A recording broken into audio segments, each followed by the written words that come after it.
JR, you know you live right now, right?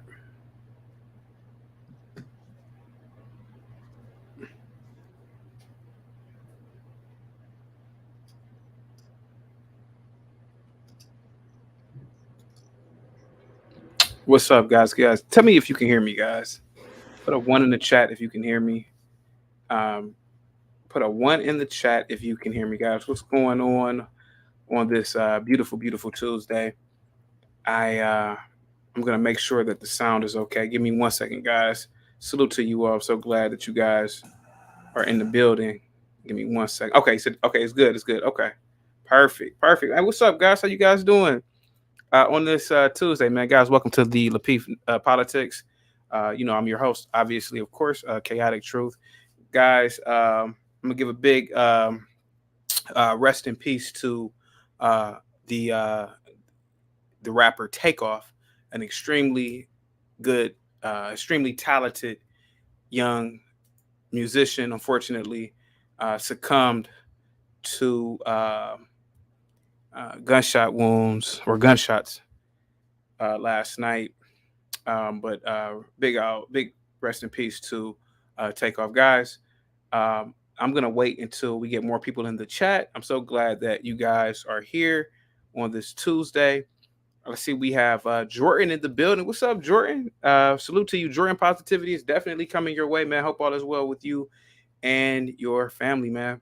Positivity, man. We got Ujiro, or hopefully I said it right, but Ujiro sounds like either a Japanese name or a Liberian name. Is one of the two. Yeah, Kamar. Yeah, Kamar. That's a Liberian name, if I'm not mistaken. I went to school with a lot of Liberians. Put a one in the chat, Ujiro, if you are Liberian. I'm pretty sure that's a Liberian name. Salute to you, sir. Positivity is definitely coming your way. We got JNM in the building. Salute to you, JNM. Positivity is definitely coming your way as well. Guys, you can drop the link as well early. We could do the link a little bit early today. Who else do we have? We got Scrap Skrilla, the Rilla in the building. Positivity is definitely coming your way, man. Hope all is well with you and yours. Mr. Renegade, what's up? Positivity to you. Sheed in the building. What's up, Sheed? We got T Mac in the building, who's a member. Guys, if you would like to become a member of the Lapeef Network, guys, please hit the join button. Salute to you guys. We got affordable luxury housing. That's interesting. He said, F we talking about? We're talking about affirmative action. We have the Supreme Court. They are hearing arguments now whether affirmative action has a legal validity in corporations, in schools, etc. I think right now they're focusing on schools. But I'm going to get into that in a minute. I'm going to explain what it is in a minute. But guys, salute. Mr. Renegade again, salute to you. Jordan says, sup, CT. Thank you so much. We got Antoine in the building. Antoine, salute to you. Positivity is definitely coming your way. We got TAP in the building. Says, what's good, CT and Lapeef? Salute to you. Who else do we have in the building? We got Michael Thomas in the building. Says, who benefits the most from affirmative action? Women. Women have always benefited the most from affirmative action. Who else do we have in the building? We got Jermaine in the building, guys.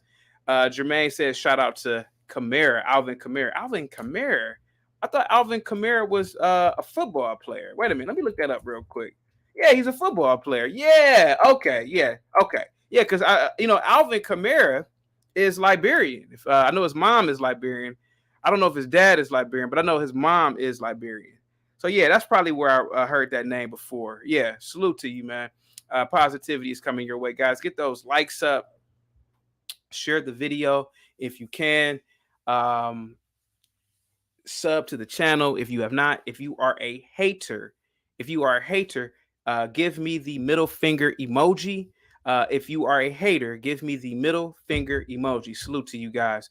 TAP says the Asian community is really pressing this issue. Good topic, but I think you and I will disagree on this. Oh, that's why I dropped the link early so you guys can call in.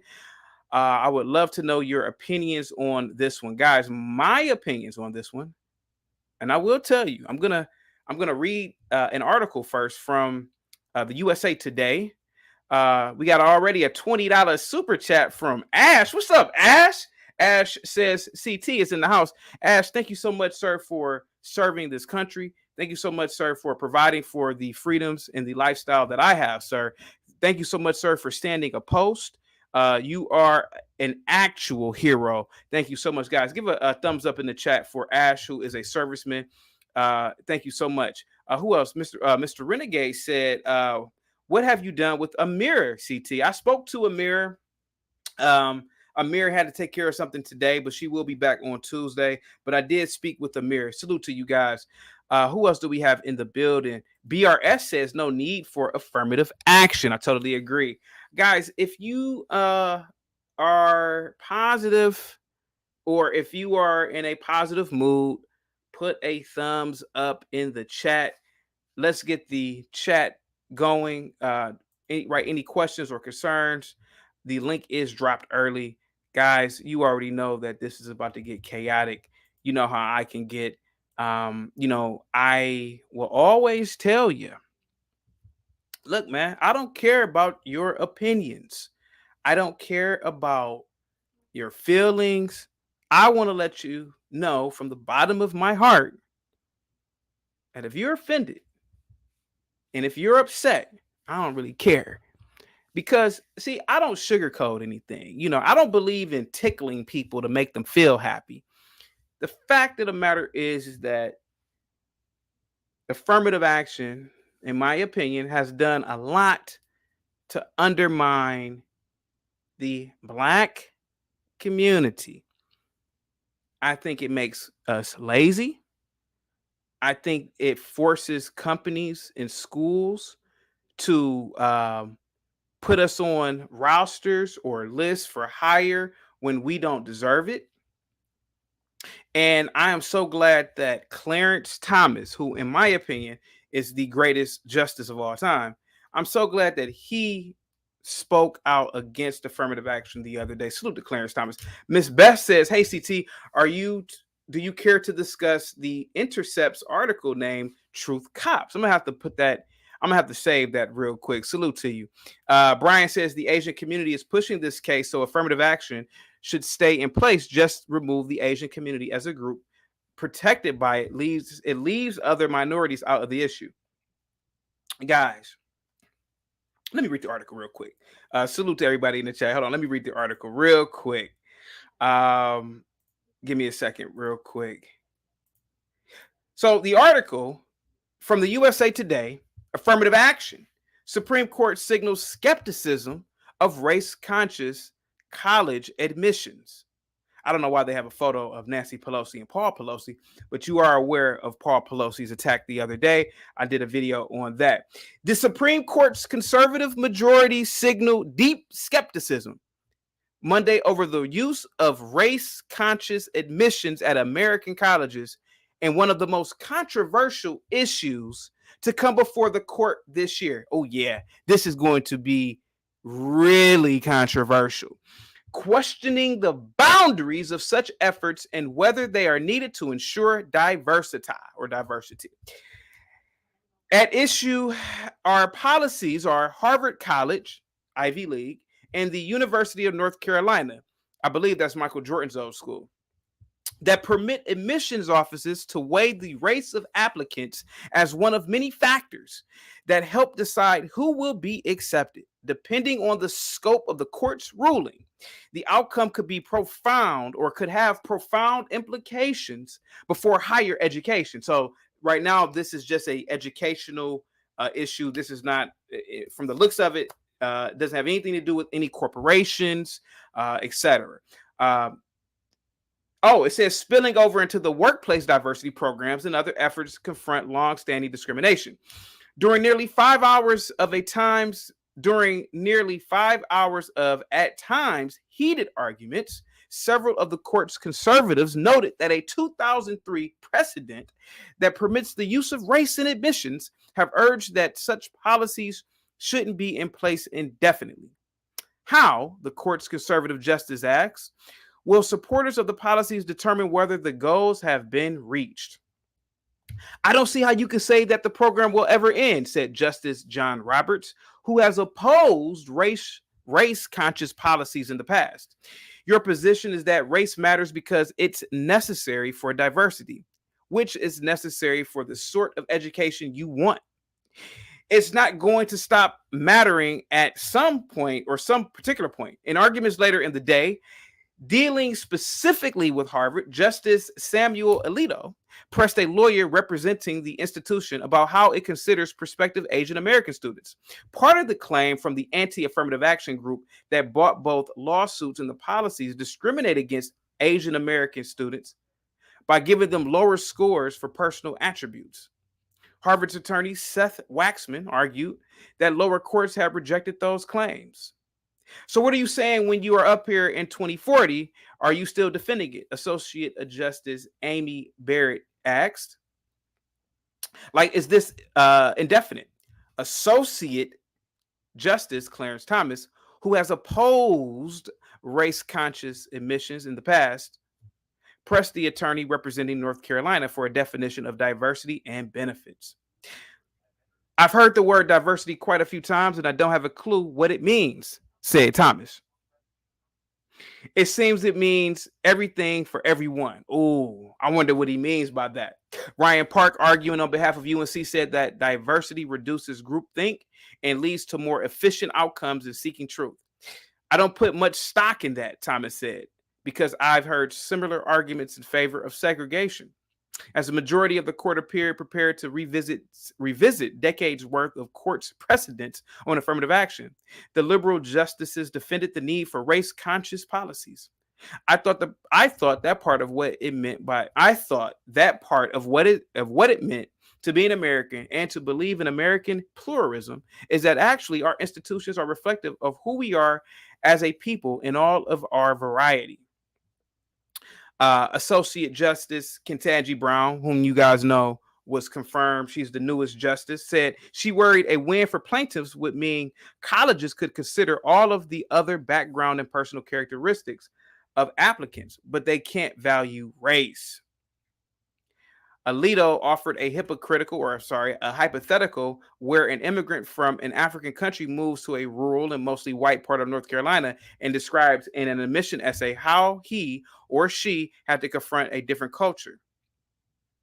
Wouldn't that be permissible? Alito asked. Okay, guys, instead of me boring you to death with all of this minutia, the link is dropped.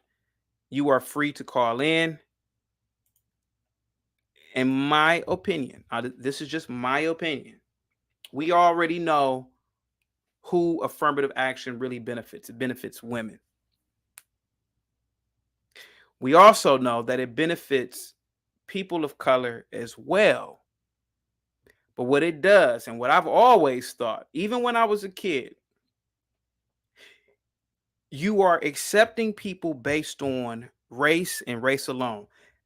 Harvard, Yale, and many other Ivy Leagues typically in the past, and you can look it up, they have overlooked qualified Asian American or Asian students for other types of students just based on race to satisfy affirmative action. You could look that up. In my opinion, now I could be wrong, and that's why I dropped the link real early, because I would like people to call in. Again, this is not an echo chamber. But in my opinion, I believe overturning this nonsensical BS progressive policy is not, and truth be told, it's not really progressive. You're going to force certain people to have their resume looked at, their CV looked at.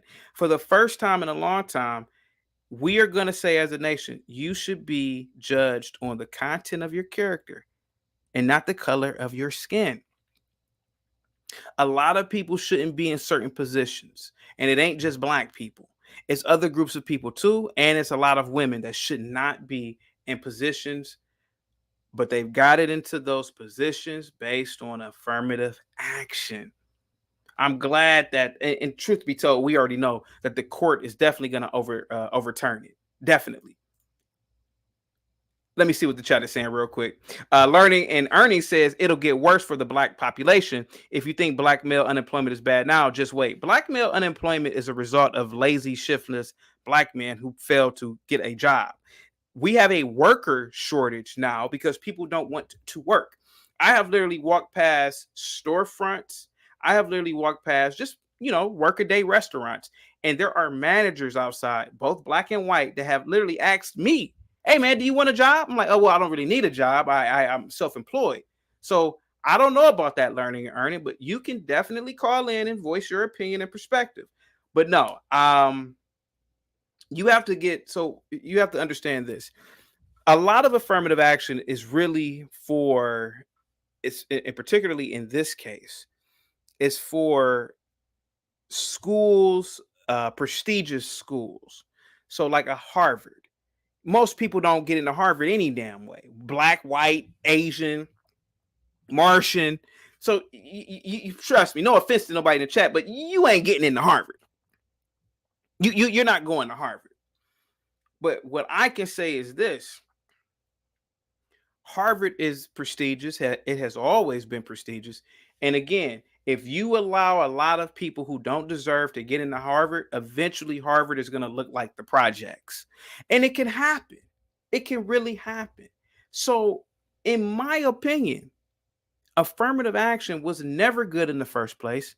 And truth be told, it is the beginning stages of having an institution or a corporation look like the damn ghetto, because you are allowing people who are not deserving, people who aren't qualified, people who don't care about the institution itself, to be amongst the ranks of a school of legacy.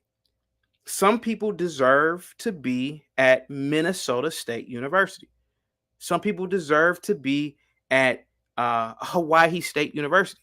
Then some people deserve to go to Harvard. There's again, you should get into Harvard based on your merits. And if Asians are outperforming whites, if Asians are outperforming blacks, if Asians are outperforming Hispanics, then Harvard should listen. Harvard should say, "Hey, look, these students are qualified. Why are we overlooking Chim Chung Un?" And I'm not trying to be funny. Why are we overlooking Chim Chung Un to let Bradley in with a 3.0 or Tyrone in with a 3.0? When we have Ching Chung Un, who has a 4.0, they study 50, 60 hours a week. They know quantum physics, etc.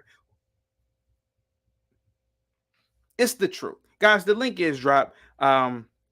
Please call in, guys. Please get the likes up. I want to thank Ash again for that early super chat. Ash, thank you so much, man. His ghetto point of view said affirmative action helped more white women than it ever helped black men historically. Never benefited the community. See, and here goes the thing. His ghetto point of view. And salute to you, his ghetto point of view. The black man needs to stop begging. How come the white man don't like me? How come I can't get hired anywhere? See, the black man, we need to build for ourselves.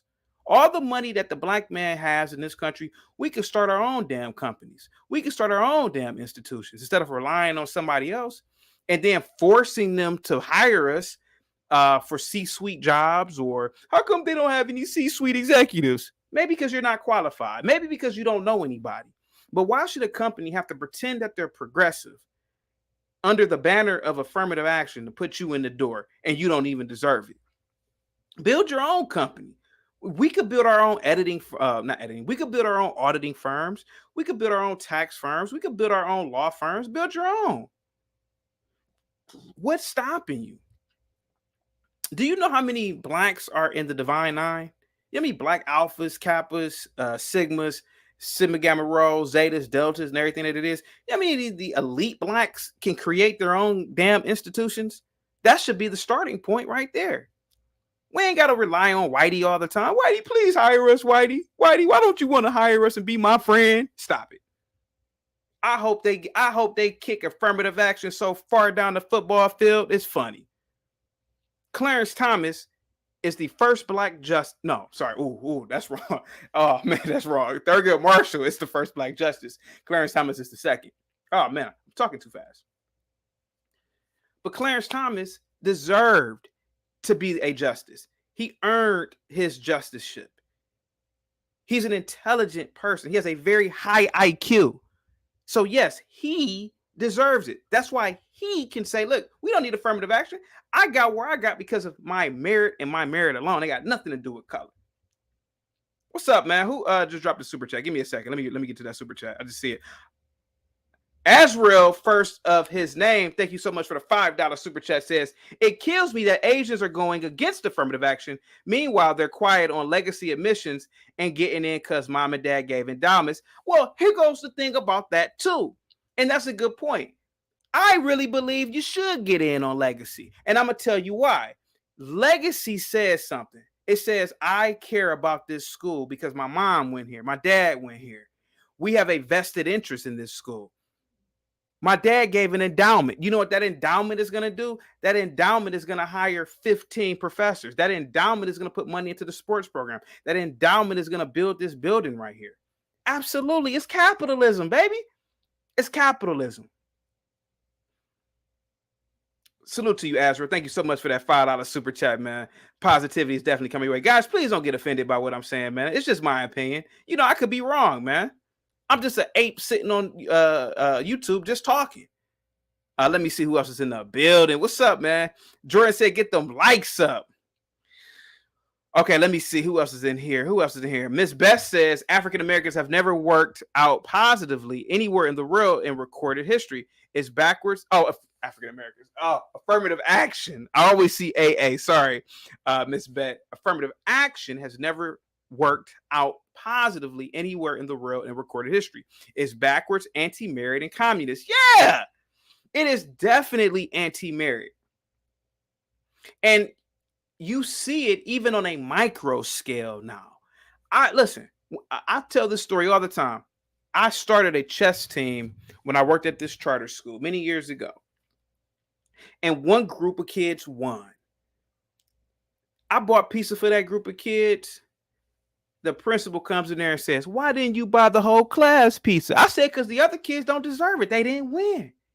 Oh, you got to buy everybody pizza. You know what that does? That encourages the losers to not try hard enough to win again. Oh, I ain't got to study I don't have to study any moves in chess. I can do what I want to do because I know that, give me a second, guys. I know that I'm going to get something to benefit anyway.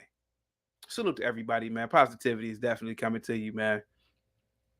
His ghetto point of view said Asian moms still whoop them kids so their kids get good grades. They are real tiger moms. Yeah, they are real tiger moms, man. I went to school with some Asian kids. They didn't own TVs. They ate fruits and vegetables. Their playtime was heavily regulated. Their moms didn't play around, man. And they used to get slapped. Oh, yeah. You think black moms? No. Asian moms, bow. They'll slap the dog shit out of you. Jermaine says Fetterman is using affirmative action to run for Senate. He is, to a degree. And truth be told, I think it's shameful what they're doing with the Democratic Party is doing with Fetterman. The man just had a stroke. The man hasn't fully recovered yet. Whether he understands the question, he can't verbally output an answer. And that's a problem when it comes to, hey, man, I need a senator who's going to be able to interpret this or write bills, et cetera, et cetera. I need how will he do on a committee in the Senate? You can't have anybody like that. Let me see who else is in the building. Jones says white women are the ones who benefit the most from affirmative action. Yeah, I totally agree. I said that earlier. Thank you so much. Jermaine says chaotic facts, man. Yep. Dolomite said less men are going to college, allowing more women to take advantage of affirmative action. So be it. And that's a good. Hey, Dolomite, here goes the thing, man. I went to school with a lot of good brothers, man, and a lot of them didn't go to college. But you know what they did? Right after college, they studied Cisco systems. They went into plumbing. They went into electricity. They don't have massive debt. They don't have. They went into the workforce. They bought properties early in life. They did a lot of things early in life. And again, they ain't worried about no affirmative action because they built for themselves. And that's what men did back in the day before affirmative action, before all these little quote unquote sissy progressive programs. Mars, what's up? Mars positivity is definitely coming to you. Mars says, maybe I'm ignorant, but I thought affirmative action was for qualified individuals to get those positions who were given to others based on their color. No, you're not ignorant, and you are right to a degree. But the fact is that if I have a qualified Asian and a qualified Black, the fact of the matter is that essentially affirmative action says you have to hire this Black because we have to meet quota. Nah, maybe this Asian has something on his CV or resume that this guy doesn't have. Excuse me, guys. Miss Beth says today's diversity is complete BS ideology. The original meaning was and is a good thing because it was because it was diversity of thought. Excuse me, guys, and not diversity. I'm sorry, and not diversity of made up surface qualifiers. Let me see who else is in the building. Tap says, I don't associate myself with victims. I agree completely on the point, CT. Don't whine, do something about it. Yeah, man. Do something about it. I got into a big argument earlier today, man, when I was on another podcast. They telling me, what about the Black man? What about the Black man? Build your own damn institutions. Black man, we spend money on Jordans, LeBrons, weed, alcohol. We could use that money to invest and build a hedge fund. Well, nobody's stopping us from building a hedge fund. Why are you worried about white people and in their institutions? Build your own institutions. The Honorable Elijah Muhammad said this almost 80, 90 years ago. Build your own stuff, man. Quit wanting everybody to like you. You ain't nobody gotta like you as a man. You're a man. You don't care. Again, you don't care if your next door neighbor Tyrone like you or not. Hey man, you know Tyrone don't like you, man. I don't care, Tyrone, man. Fuck that nigga. He been corny since we was kids, man. See, you don't care about Tyrone, but you want Amazon to hire you as a global managing partner, a job you ain't qualified for. You don't even know. You can't even do the job. Let me see. Dolomite says Clarence Thomas is the first Black justice to let his nuts hang while keeping common sense on these laws. Yeah. Oh, definitely. Definitely. He will definitely go down in history as the best justice. Learning says, I've seen affirmative action put Blacks in executive. Hear me out. Now, this is what learning and earning is talking. I'm talking about the same thing that learning and earning is talking about. I've seen affirmative action put Blacks in executive positions at IBM and AT&T. I've been in scholarship opportunity, internship programs, opportunity to get hired because Black people were executives. Now, look, did they deserve to be executives in the first place?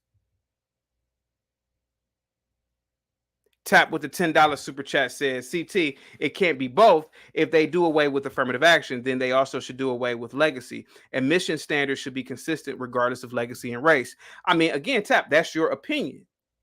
That's your opinion. But I'm really big on legacy, and particularly at the Ivy Leagues, because again, they have a history. That family has a history with that school. Who better than to take care of the legacy and history of the school than having an individual whose grandfather came here, who went to school here, who has a great career, who gives back, and who contributes to the endowment, et cetera, et cetera. I agree with legacy. Sorry, that's just me though. Who else is in the building, man? Eugerio, sorry if I mispronounced your name, says, I disagree on legacy. Legacy is built by the collective efforts of the parents and students of a school. They should be able to benefit from their own efforts. Okay. Brian says Cisco certification is still good even now. I make over 100,000 in Alabama doing network engineering and no degree. IT certification is still good with no degree. Yeah, I went to a school and we had computer repair as a vocation. And a lot of my friends, man, I'm telling you, they stuck with Cisco systems, man, right out of college. I mean, right out of high school, they were making, it was, made 50, 60. And I'm talking about back in 2004, 2003, 2004. Learning says the baby boomers took advantage of reproductive rights and low-cost tuition. Oh, they did. Guys, you should really look at the cost of college tuition back in the 70s compared to now. It's through the roof now. Let's see. Dolomite said the men are going more into trades and women are taking advantage of affirmative action, showing the gender wage gap is a myth. Yeah, the gender wage gap is a myth. It's just like, example, in the NBA, or excuse me, the WNBA, right? You have a lot of women who will say that they should get paid just as much as the men do. Well, sweetheart, the WNBA only generates about what $50 million in revenue, while the NBA generates $50 billion a year. So they can afford to play the backup player $2 million a year. You can't make that much money because your institution isn't making that much. So correct. Wayne says, "What if your grandfather wasn't allowed to go to those schools? So what? So what if my grandfather wouldn't have been allowed to go to Harvard, Yale, etc.? There were still black schools he could have went to. There's schools in the Caribbean. There's schools in Africa. Who cares? So what? It ain't like tons of people were going to Harvard anyway. How many people do you think Harvard enrolls any damn year? Their admission rate is what 8%. What is their admission rate, real quick? Give me a second, real quick. Guys, please hit that like button. Guys, thank you so much for all the cash up, not cash ups. Thank you guys so much for the super chats, man. That really means a lot. Let me see. So for Harvard, 5% acceptance rate. 5%. That means, look, you have to be the best of the best of the best.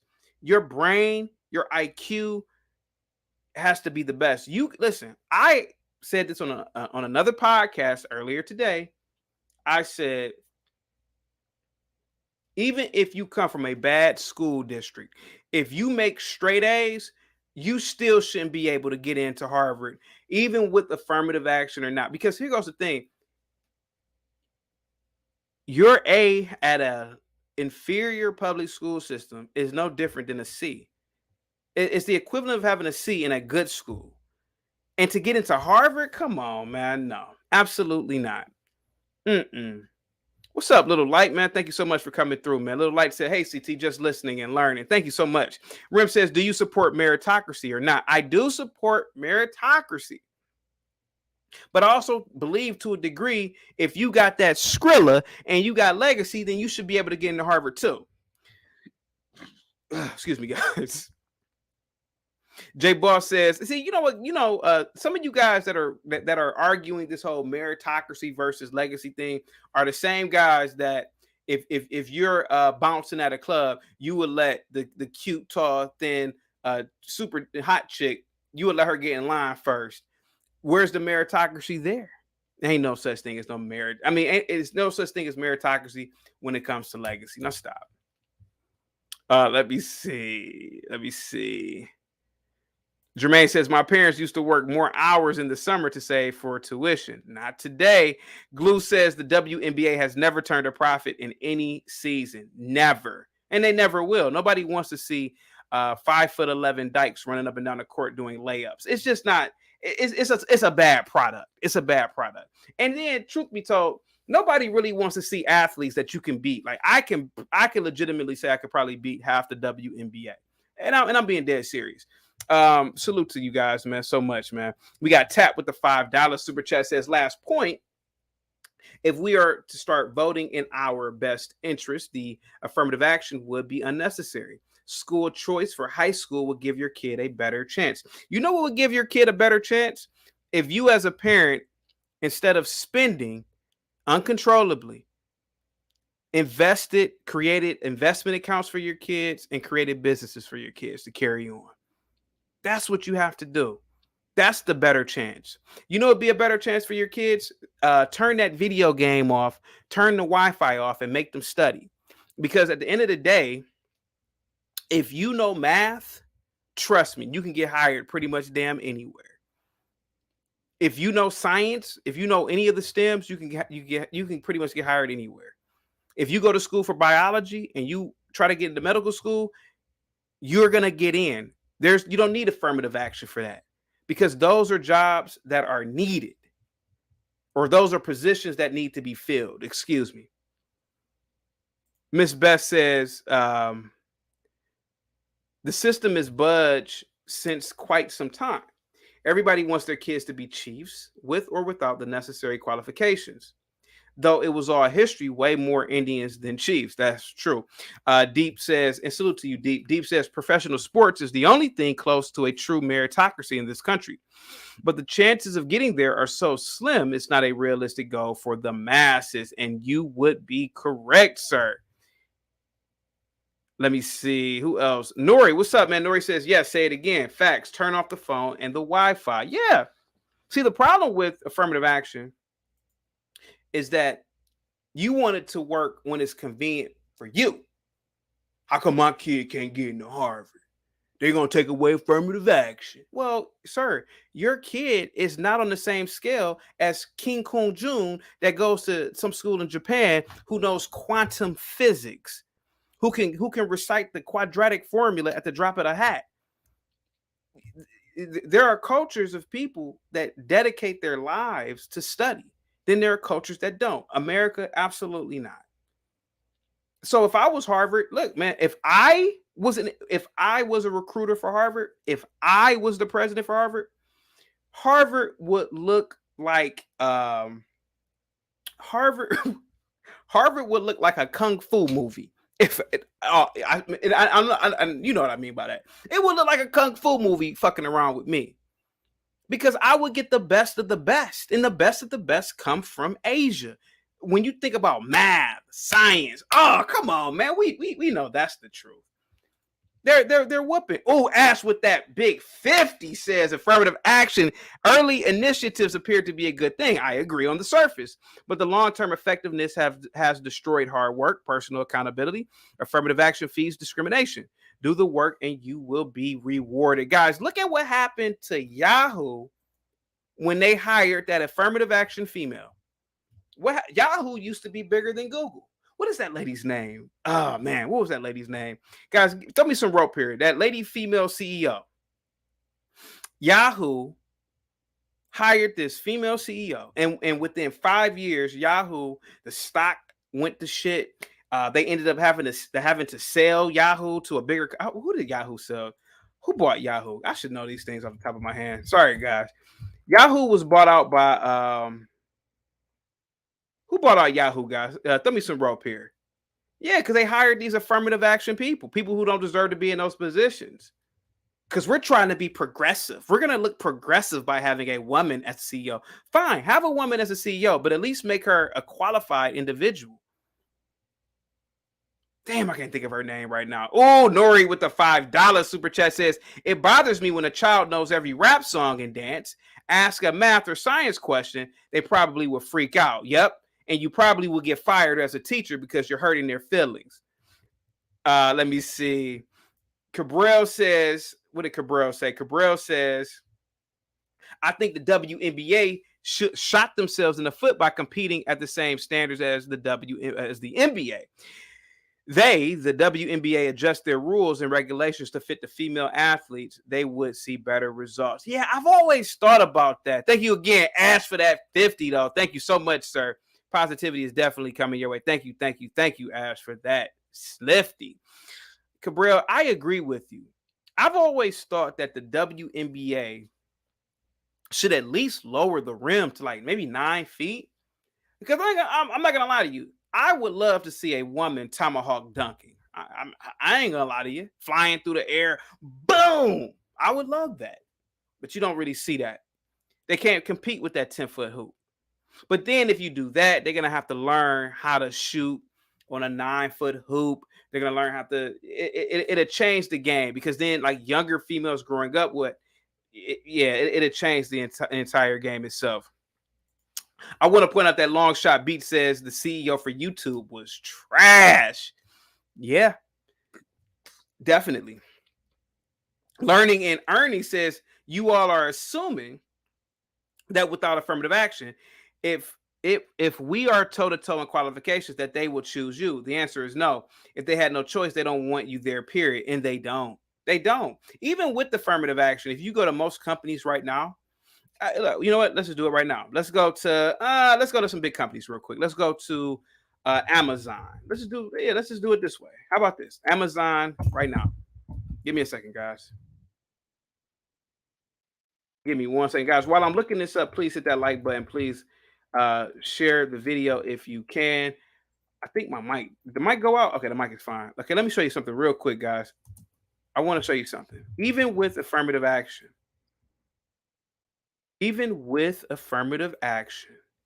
you still ain't in no position of power. Check this out. Now, this is Amazon right here. You already know Jeff Bezos. Now, this is the board of directors. Andy Jassy, Brian Olafsky, white. Douglas Harrington, white. Shelley Reynolds, white. Adam Silipsky, white. David Zabolski, white. This is the board of directors. Oh, there's one black woman, Edith Cooper. But I bet you Edith Cooper came from an Ivy League, though. Let me see. Is her school on there? I don't see her school. Guys, my eyes are, yeah, give me a second here. Okay, so you got Jamie White, Daniel White, Judith White. She's an Indian, so she's like a white Indian. Jonathan White, Patricia White, Wendell White, white. So affirmative action ain't working at Amazon. They'd never hire a C-suite executive who's a black man there, especially a black man like myself. But I'm not crying about it because, listen, build your own company. I'm not saying that the board of directors or the leadership team there sits in some room and say we're not going to hire niggers. But the fact of the matter is that they don't have to hire blacks. And like I said, affirmative action ain't working at Amazon. Let's see here. Audie says, do you want the most qualified doctor working on you, or do you want someone that looks like... See, here goes the thing, guys. You're mixing something up here. Affirmative action does not... Listen, affirmative action has nothing to do with being a doctor. Being a doctor, you have to go through a rigorous training program, and you will get hired by a hospital. I'm talking about companies such as Amazon that have quote-unquote progressive policies that they are to adhere to. And even still, they don't hire black people. Let's see here. Nicholas Tatum says Marjorie Mayer became the first female CEO. Thunder says they aren't dunking because they can't. They are afraid of the weaves flying off or getting caught on the rim. Jordan says, can you imagine a giant woman walking around like men? Okay, guys, give me a second here. Kamara says, what do they call the med student that graduates at the bottom of the class? I would assume a dentist.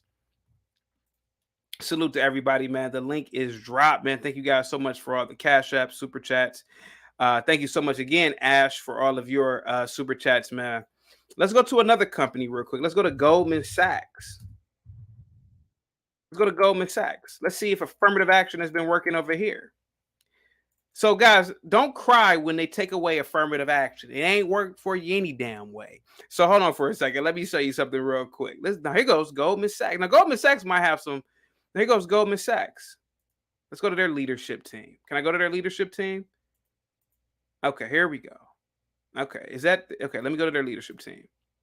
Okay, here goes our people. Now, you already know our people ain't. Now, this is just a photo of some, regular associates. You could be hired as a regular associate. But see, when people think of affirmative action, they want to be in positions of power.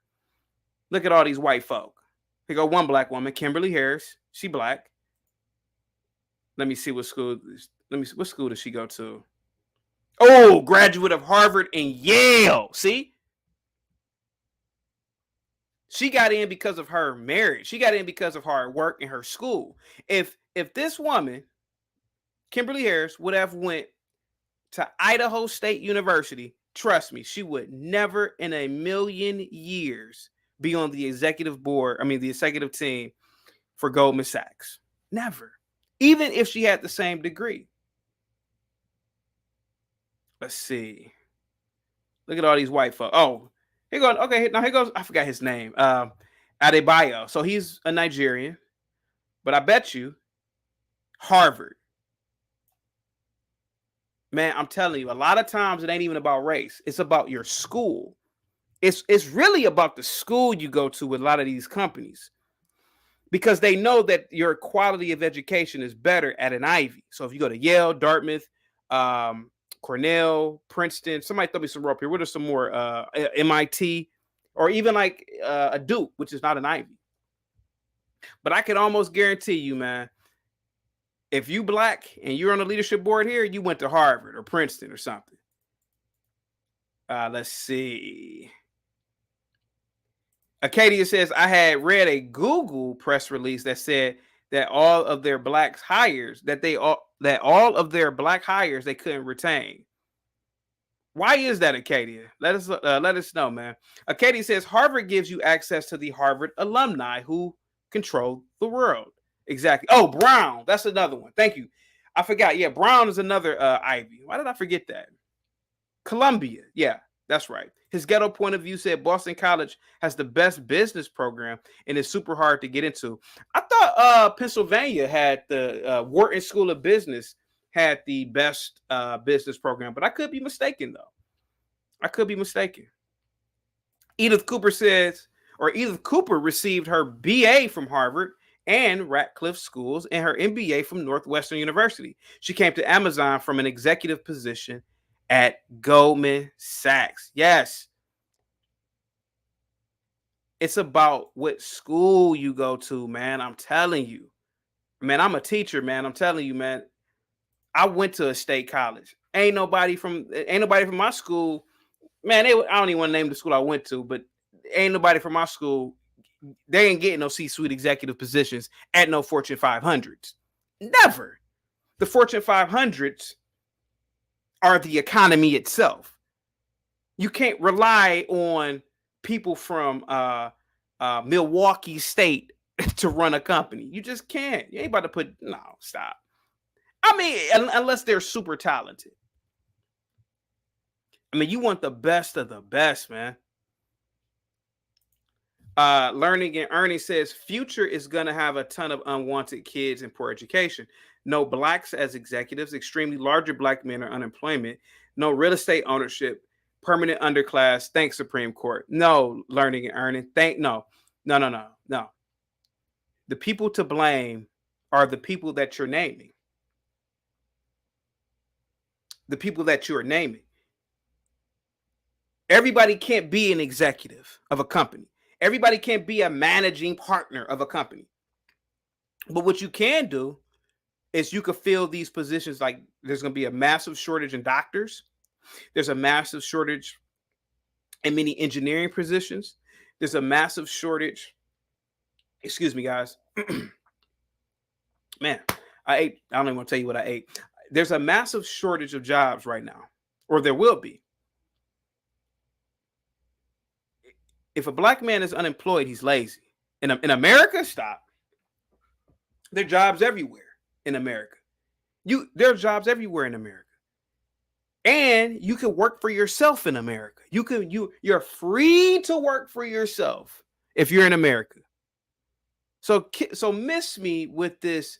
It's going to be a lot of unwanted kids. And, well, why are they unwanted? Why aren't you married when you're having kids?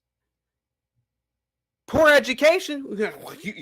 If you have kids, you should be smart enough to never ever have kids in a poor school district. Period. No blacks as executives. Do they deserve to be executives? Did they start the company? Do they have family who started it? Do they have connections to be the executive? Affirmative action or not, you ain't the executives now. Here, let's go to another company. What's another big Fortune 500? Let me see. Another big Fortune. Let's do. Let's do. Let me see something. What's another big Fortune 500 company we can do? Now, mind you, with affirmative action, I already showed you two companies, and most of the board is still white.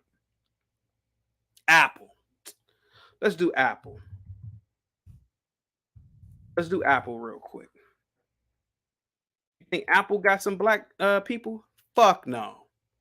We got just my 4 cents with that $10 super chat says, at what point do you hold FBA accountable for their education? 400 years of trauma. What year you think the victim should be responsible? Sir, you ain't a victim.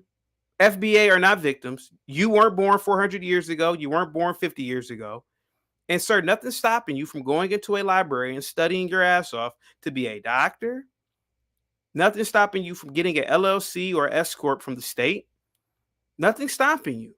You're not a victim. And again, I'm trying to show you that even with affirmative action, what has really worked? These companies don't even here.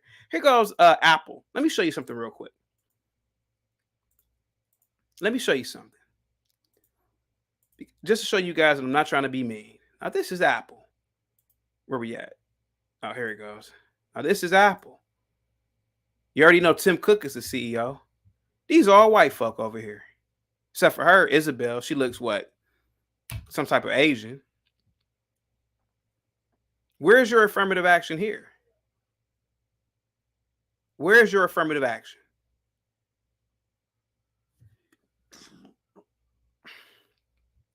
Affirmative action or not,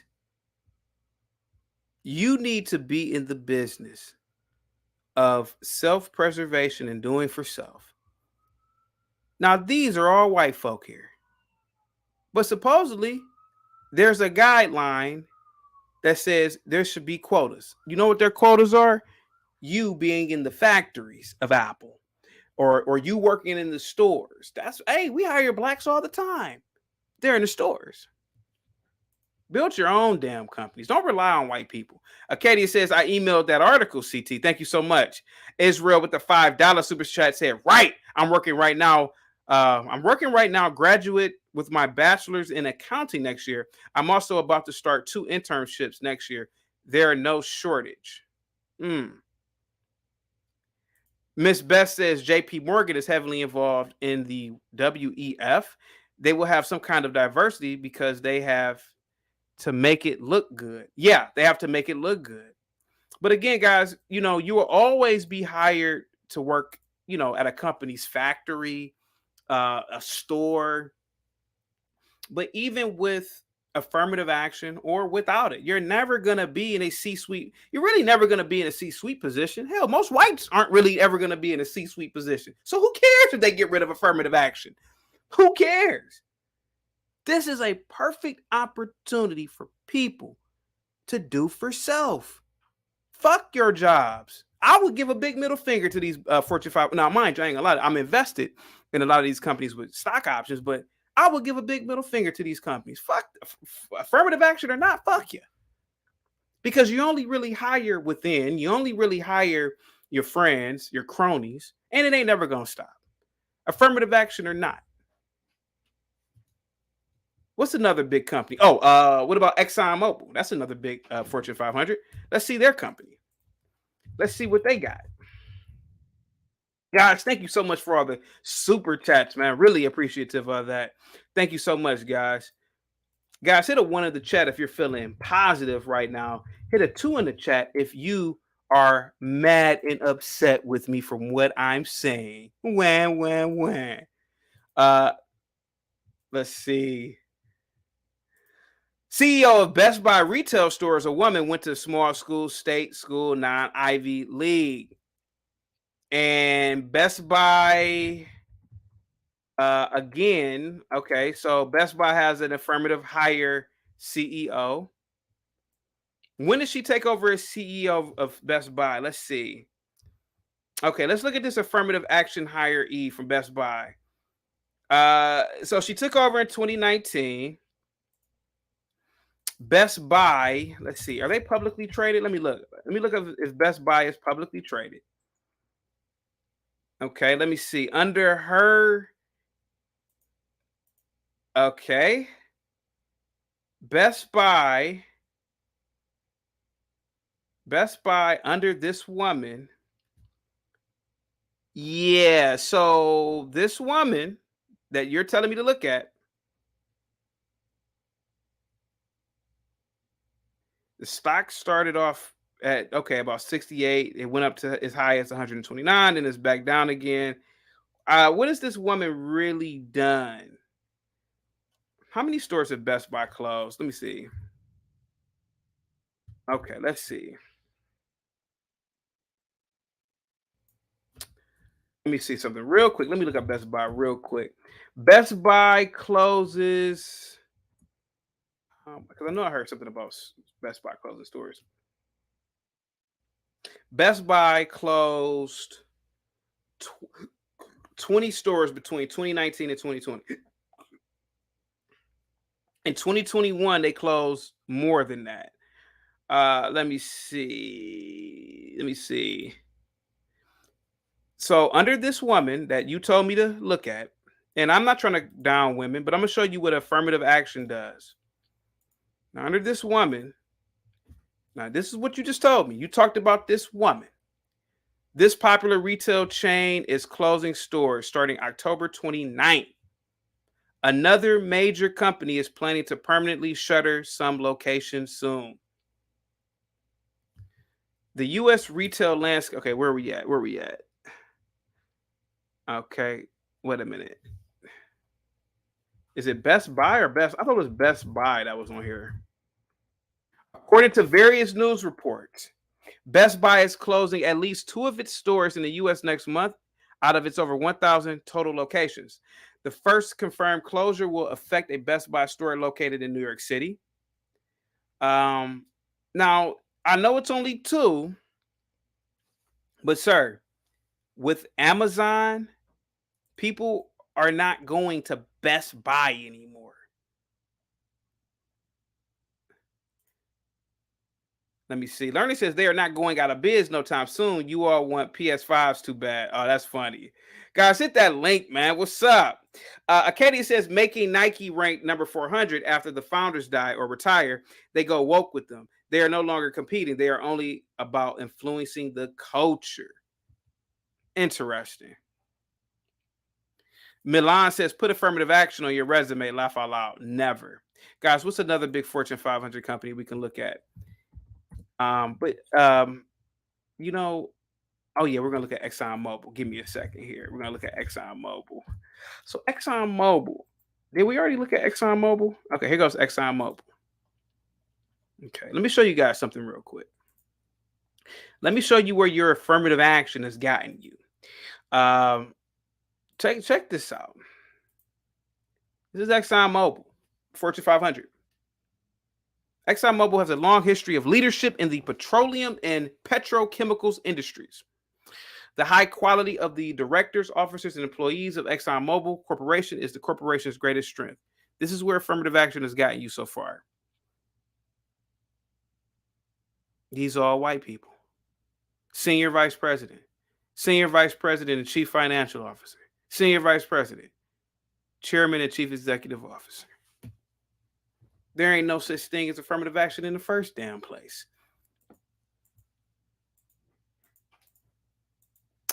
Let me see. Oh, you can't see it. Here we go. Sorry. Thought you could see it. Okay, here we go. Darren Woods, CEO, white guy. Neil Chapman, senior vice president, white dude. Catherine Michaels, white woman. Jack Williams, senior vice president, white. Affirmative action, my ass. So whether the court overturns it or not, so what? You ain't never going to be in these high ranking positions anyway. I didn't know Starbucks is the Fortune 500. Hold on, give me a second. Let me look. I didn't know Starbucks was a Fortune 500. I think I did know that. Oh, you already know Starbucks ain't got no. Hold on for a second. Diversity, please. Come on, hold on for a second. Give me a break. Ain't no such thing as no damn diversity at these companies. I don't know. Starbucks has a bit. Oh, wait a minute. Hold on for a second. Wait a minute. Now Starbucks. Now, wait a minute. Now Starbucks has a bit of diversity. Here, give me a second. Let's see. Okay, I'm about to show it to you. So their chief executive officer, Howard Schultz, white. This Laxman guy's an Indian. Rachel Ruggiero, Italian woman. Dennis Brockman, Let's see what school Dennis Brockman went to. So Dennis Brockman holds a degree in business administration and management from Emporia State University. Now, is Emporia State University? Wow. Okay. So you could legitimately say that, hey man, Starbucks has a diverse leadership board. Okay, let's keep on going here. Let's keep on going. Another black guy, Michael Conway. Okay. Okay. He has a BA from Duke. Duke is a very good school. And he has an MBA from the Wharton School of the University of PA. Now that's a very good school. If I'm not mistaken, that's an Ivy. That's a very good school. But I would argue that these aren't affirmative action hirees. These are people who probably got to these positions based on their merit. Sabrina Jenkins. Oh, she's a very attractive. Okay. Let's see. Sabrina Jenkins. Let's see. Let's see. Okay, Sabrina went to Central Washington University. She went to Syracuse. Okay, so she didn't go to Harvard. Let me see. Al Jones. He has an MBA from Cornell. Now, Cornell is an Ivy League, but he got his bachelor's of science from Iowa State University. What's his position? He's an executive vice president and chief communications officer. So you can legitimately say, man, Starbucks has a nice leadership team, very diverse. This is another Indian woman. He looks definitely Chinese. So this is chairwoman of Starbucks China. Oh, okay. So she oversees okay. That sounds good. Nori says, due to the lawsuit a couple of years ago, due to two of the black men being discriminated against. What are you talking about? Oh, so all of a sudden, overnight, they hired all these people of color? Please. No, they didn't. Stop. Nori says, DeVry and Wharton crossed an arm and a leg from one course. Laugh out loud. Oh, please. Nori says, I still can't believe they put crack or something in the coffee. I'm not knocking it, though. Just expensive. Let's see. Oh, yeah. You already know IBM is full of white people. Let's see. Okay, give me a second here. All right, all right, guys. I'm gonna check out IBM. Guys, tell me what you think about this affirmative action thing, man. Give me a second here. Okay, I'm gonna go to IBM. I'm pretty sure IBM's executive team looks. Let me see. 1 second. Okay, there we go. So this is IBM. I'm gonna put it on the screen real quick. I'm gonna put it on the screen for you to see. Oh, they don't have any pictures, but let's see if they show them. Okay, IBM, Indian. Okay, but see, remember, guys, look who's all in the field. So this is tech. So you're gonna get a lot of Indians anyway, because that is who is dominating these positions, or that is who are dominating these positions now.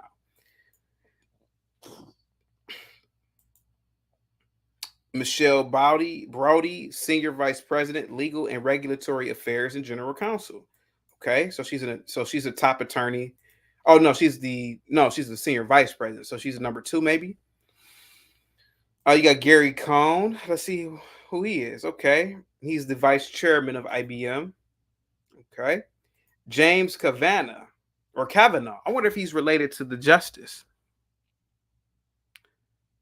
Guys, if you're in the chat, please look that up for me. Is he related to the? Oh, you can't see the screen. Wait a minute. The StreamYard link. I thought it was already in the chat. Give me a second, guys. All right, give me a second. Yeah, the StreamYard link is in the chat, but I'll put it here. There we go. Guys, get those likes up. The link is dropped. You already know my stance on affirmative action. I would eliminate affirmative action, and I would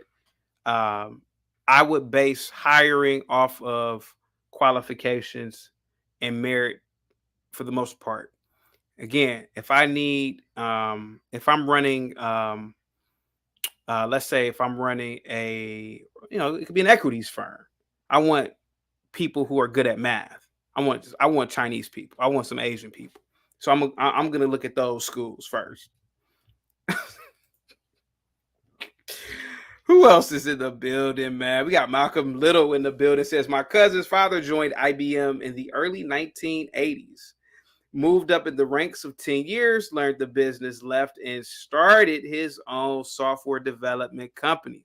But he learned it at IBM. Great. The link was broken, somebody said. Wait a minute. I hope, let me see. Let me make some. Oh, yeah. What is that? Yeah, guys, I dropped. So the link, don't. Okay, hold on. Let me dismiss pin message. Okay. Hey, JR, the link that's pinned is not the right one, but I did, however, put the correct link in the actual chat itself. Guys, get the likes up, sub to the channel if you can. You guys are an incredible, and I mean incredible, host. Guys, to be completely honest with you, man,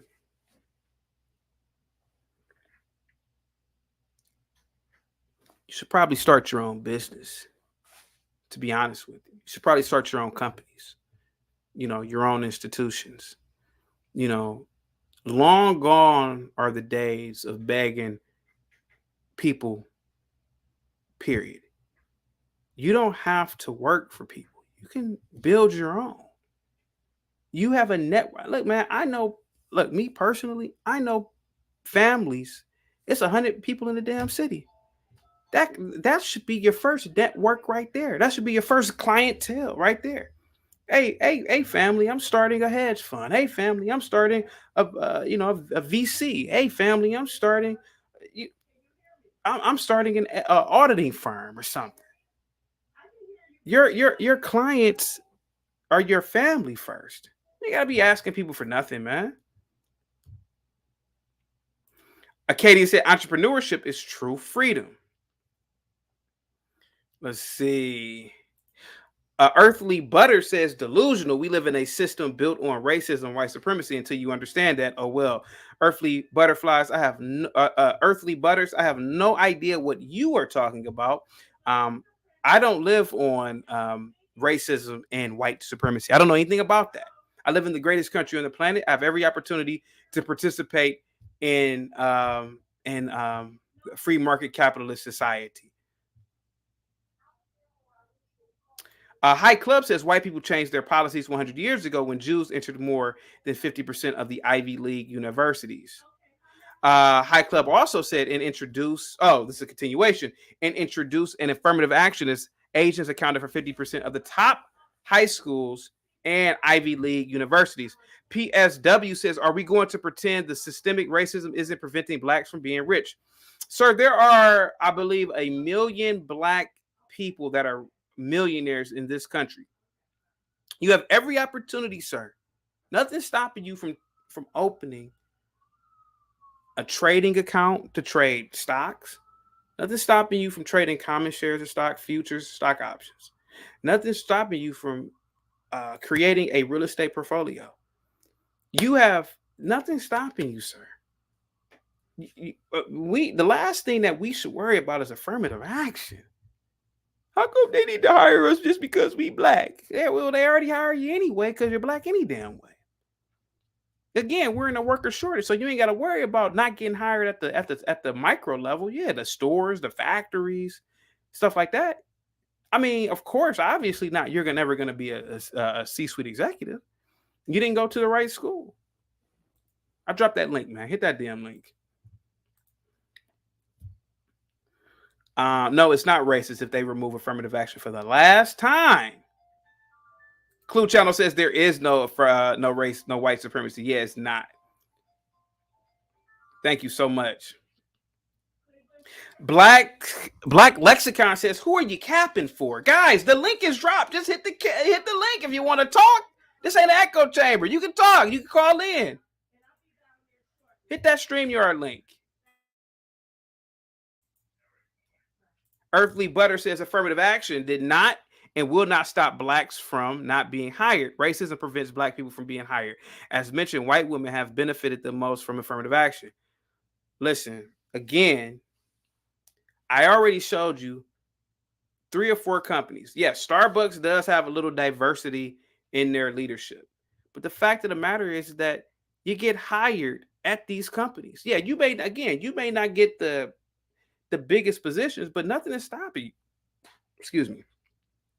These companies hire off of your merit most of the time. If you decide to go to some bumfuck law school somewhere in in Arkansas, of course you're not going to get hired to be at one of the top law firms in the country. Of course not. Why would they hire you? You shouldn't file a lawsuit because they didn't hire you. And oh, I'm an attorney, but how come they didn't hire me? You know, you didn't. I bet you if you looked at all those people who got hired by what's one of the top law firms in the country. Hold on, let's see. Let's see real quick. Give me a second, guys, while I look this up. Okay, let's do Kirkland and Ellis. Yeah, let's do Kirkland and Ellis.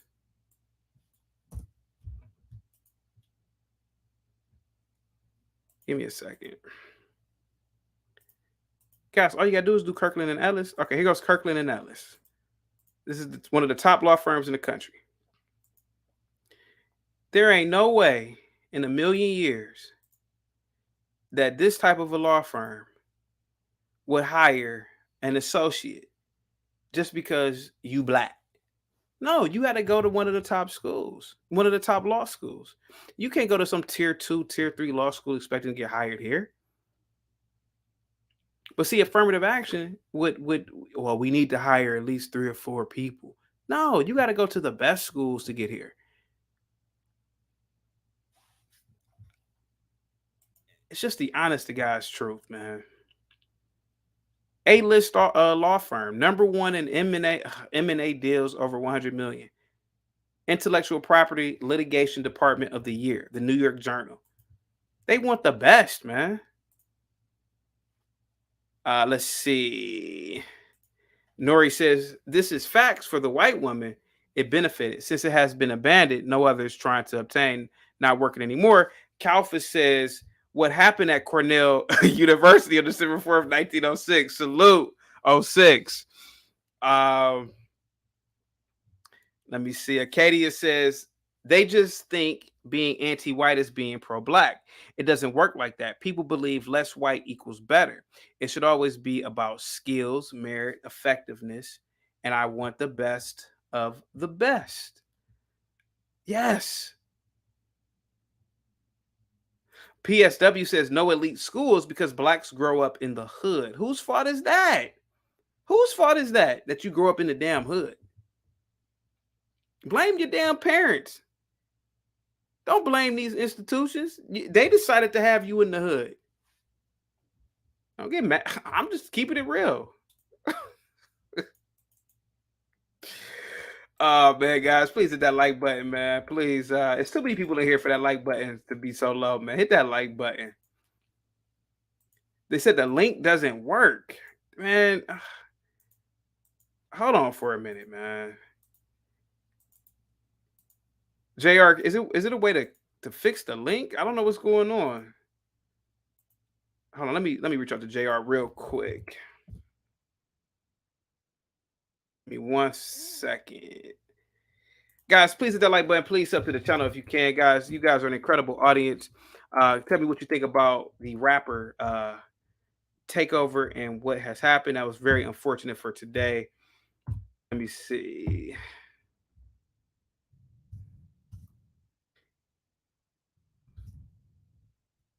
One second.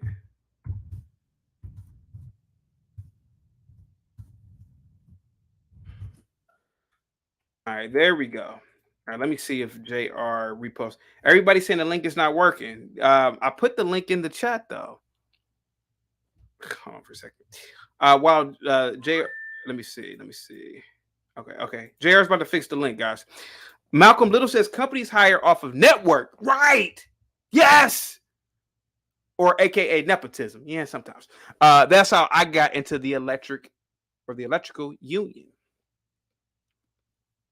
Nori says, I tried to get into a law firm, went through the second interview, but because I didn't have medical knowledge or nursing or a nursing certificate, I was not qualified. Of course. What's up, man? Hey, what's up, man? Let me turn your mic up real quick. I don't know what's going on. All right, go ahead. How you doing? I'm awesome, man. What's up? So it's Takeoff, not Takeover.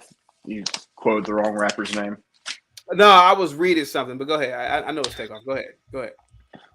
No, but the Supreme Court changing their stance on affirmative action. Like affirmative action, when it was first put in, had nothing to do with race, but then later decisions that came down said that you could use race as a factor, and now it just became the system that we have now. Like the whole reason it's getting overturned is because of how many Asians are being disqualified for being Asian to get into Ivy League schools. Yeah. You look displeased. I'm listening to you, man. You got the floor. No, but affirmative action really isn't necessary at this point. Like the majority of places are they lean super left anyway, so they're gonna let people in that they're gonna let in. Like being in law just is gonna make it to where you have the right to discriminate against people for certain reasons. That's like the Chinese. I forget who it was, but there was a famous guy that pretended to be black to get into Harvard. Yeah, he was an Indian guy. Yep. Yeah, I also think that her brother or his sister is on is that famous Indian girl. I know you're talking about on the Office Space. Yeah. Yeah. So like obviously there's something wrong if a minority has to lie to be another minority to be able to get into school. Yeah, because they lowered their standards for Black Americans, and he figured like, hell, well, let me pretend to be a Black American with this low GPA to see if I can get in. Yeah, and it wasn't right. Yeah, yep. Have you ever watched any of like the videos that Thomas Sowell did about affirmative action? Nope. And so Thomas Sowell, he ended up teaching at Ivy League colleges, and he went and found out that the majority of the students that were failing, that were minorities, were in these schools because of affirmative action. Exactly. And even though these students were able to, like, they were like 80 percentile out of everybody, they were pulled into a top tier school, which the pace is much faster. And like had they gone to like another good school, but not an Ivy League school, they would have done well. But because they were put into this very specific, it'd be like taking your average high school student and put him in the NFL. Like, they're not prepared for that, but he might have been good if he would have played in college first. And that's pretty much the way that he compared it to, is like these Ivy League schools have a lot more pressure and a lot faster pace. So people that scored high but got in based off of race were going to have a harder time, and it actually wasn't going to benefit the student or benefit the school by them failing. Blexican, what's up, man? You're on mute, Blexican. Blexican, you're on mute. You got to keep it black Blexican, you're on mute. Go ahead, Savage Man. No, but that's it. Like, affirmative action really I can see an argument for it, but I really don't think that the argument for it outweighs the negatives that is happening. Good point. Black Lexicon, what's up, man? Yeah, hey, how you doing? Are you calling from the year 2012 or something? Right. Can you hear me okay? Or is it's not good? And I can hear you. Go ahead, sir. Okay. So I didn't mean any insults towards you. By no means. Chaos. Yeah, I understand. It doesn't bother. I just wanted to make that clear to everyone in the chat too, also, But the thing is that I know that affirmative action it has, as the gentleman mentioned, there's been a lot of changes with it through time, but it may not benefit everyone at this point in time, but it held people's feet to the fire. I think it's more important at the university level, because you have very high performing universities that have used not not affirmative action from the standpoint of just race, but other factors they have been able to include to be able to assess a student's ability to be successful at their university. And there has been a right wing movement to get rid of affirmative action, which I can recall beginning at the highest court with Clarence Thomas. So, you know, that right there just rubs me the absolute wrong way. This whole thing about using Asians as a to prevent Asians from such and such is utterly nonsense because uh, they are very high performing.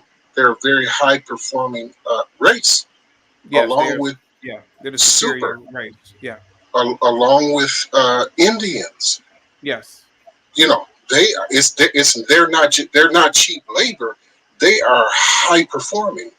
Yeah. You know, so affirmative action might affect them even way less than anyone else. But when you're working with someone that has to deal with the psychological burden of oppression for hundreds of years, that's You a were lot who? to. Now, who are you talking about? I'm speaking of African Americans. You were oppressed for hundreds of years, sir. No. African Americans, yes, absolutely, You were. absolutely, they have been. Really? Who oppressed you? What's the guy's name? I said they have been Who? at the African American culture in the Who United oppressed the African American? States. Who oppressed the African American culture in the United States, sir? Well, I would love to be able to expand on all that, Please do, you know. because I'm But curious. what I'll say is to qualify it. I'll just say allegedly then, okay? Okay. But the the universities is a key component of this whole I'm sorry, the entire affirmative action. There are Okay. universities that are depending on that, including this university right here. Michigan. And yes, the University of Michigan, they are on the side of keeping affirmative action. You know, now let me also throw in the caveat is Go ahead, that sir.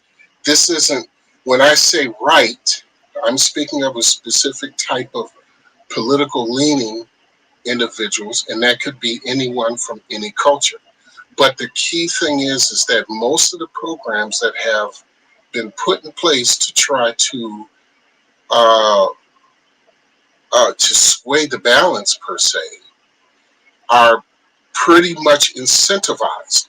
So I'm certain there are some key deep incentivized components to supporting affirmative action.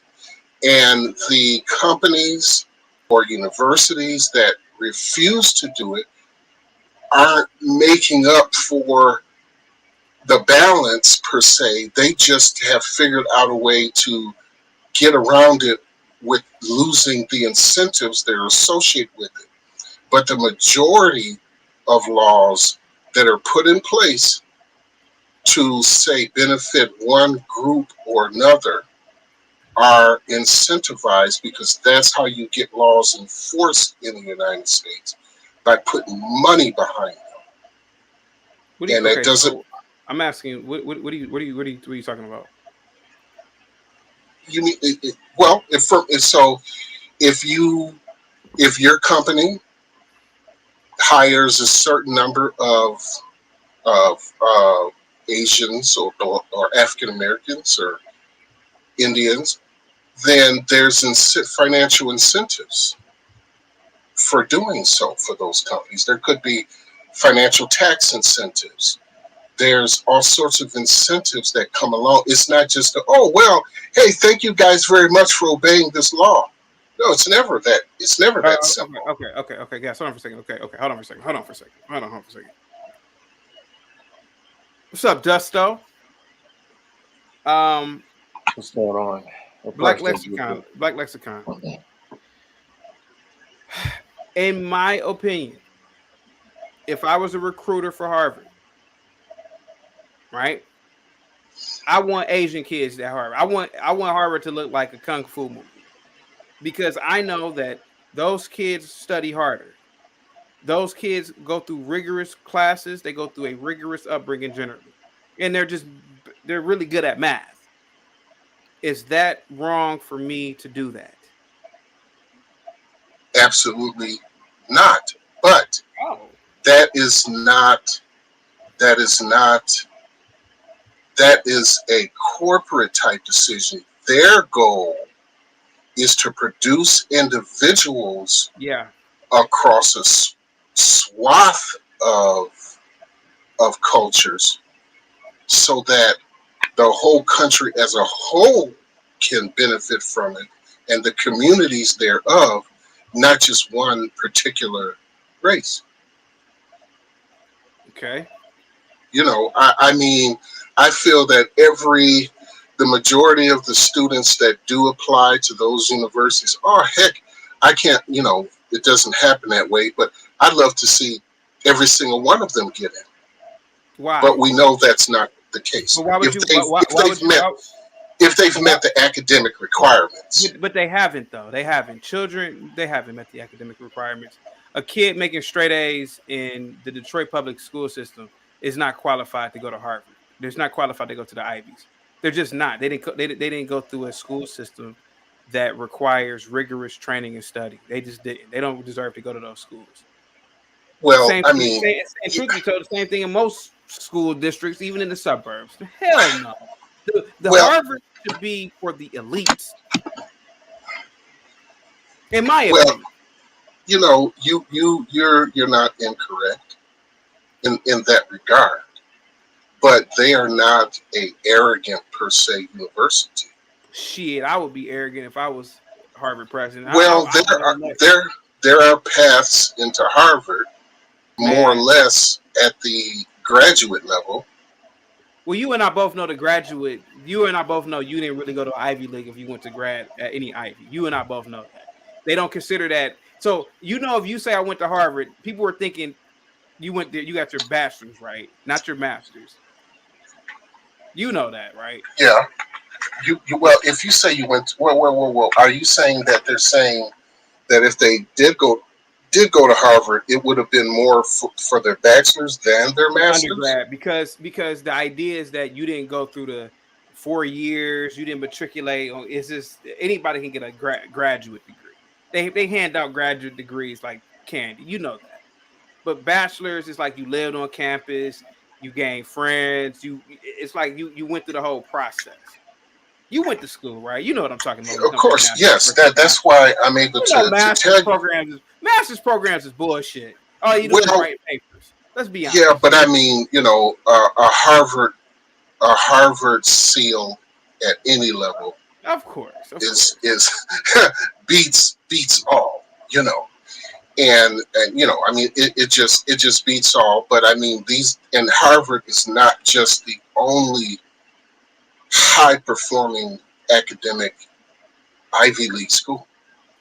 I mean, all of them have a curriculum that seems almost alien to someone who did not go through a rigorous and that's why they shouldn't school be Harvard curriculum.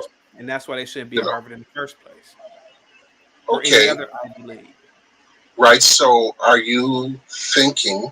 I'm not even going to use the word saying. Go ahead. Are you suggesting or thinking that someone who has not gone through those rigorous school trainings or school learnings, they should not have the opportunity to attend a Ivy League school or Harvard Nope.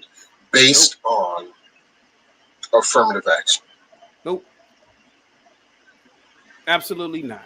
So what if you get Dr. B? So what if you get a Ben Carson here and there? The fact of the matter is that you don't really get the Ben Carson is an anomaly. Let's be honest. The elites, the Harvards, the Browns, the Dartmouth, that's for the elite people. Do we want these beautiful schools to turn into the damn ghetto to projects? All it starts is if you start letting certain types of people into these damn schools. You don't let regular common people into Harvard. You let the best and the brightest, man. Go ahead. What's up, Dexter? Yeah. Here you go with the dust. Go ahead. Did you go to college? Who? Me? You already know I went to college, man. Come on, but what about So it, they shouldn't have let you in, right? sir? I went to a bumfuck state college, sir. Right where you I went belong. to a regular state college that anybody could get into. Ain't nothing special about the school that I went to. I already told you what school I went So to. what you just said, because they're black, I assume. No, I didn't say that. No.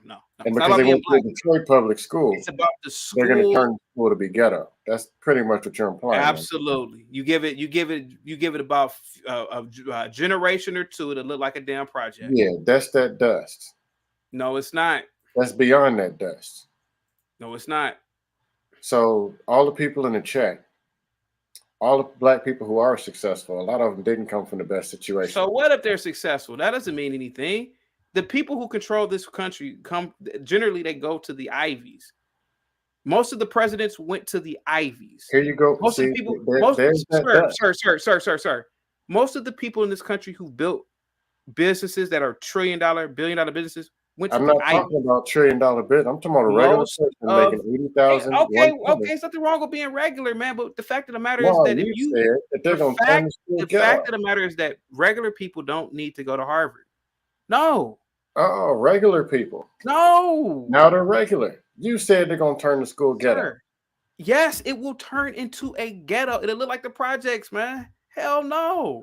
Here You you would go tear with it that. up. There you go with the dust. Sir. I actually had a good point, man. You dusted. Sir. I actually had a good point, Sir. and you overdusted. Why did you do it? Sir. That was beyond dust. You've been to Morehouse campus in the 90s, did you not? No. Okay. I've been going to Atlanta since the 90s. Morehouse campus in the 90s was totally different from the way Morehouse campus is now. So? There's a certain type of caliber of black man that needs to go to Morehouse. That's why you don't get kids who go to Morris Brown at Morehouse, because you deserve to be at Morris Brown.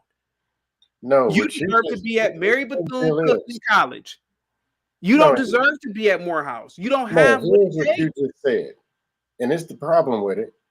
A person who performed, it don't matter. Grades, but because they come from Detroit, because they come from Memphis, they're automatically dusty and crusty, going to turn everything ghetto. No, that's dust, sir. Detroit has an inferior public school system. It is ranked one of the lowest in the state of Michigan, if not the lowest. Really? Why on earth am I a Harvard coordinator, Harvard admission, whatever? There is no way in hell that I would let anybody from that school system enter into those great halls at Harvard. You out of your mind? Absolutely not. See, and here's the thing with the dust. He's talking about Detroit. My family is from Pontiac, Michigan. I don't care where they're from. Yeah, you think I'm gonna change my mind because you said they're from Michigan? No, let me finish my point. Go ahead. Salute to you, Dustin. Pontiac, Michigan is a mini Detroit. I have cousins. One went to Morehouse, and he went to A&M. His brother went to A&M.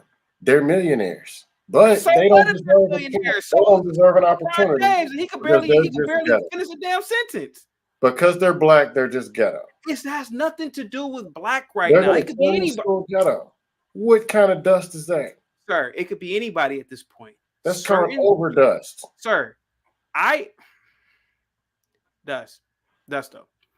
I have said that if I was a recruiter for Harvard, or if I was on the board of directors for Harvard, I would purposely recruit these students who have the best study habits, who are stereotypically known to be good at math and science. I would recruit Japanese students and Chinese students from those countries, from the best schools over there.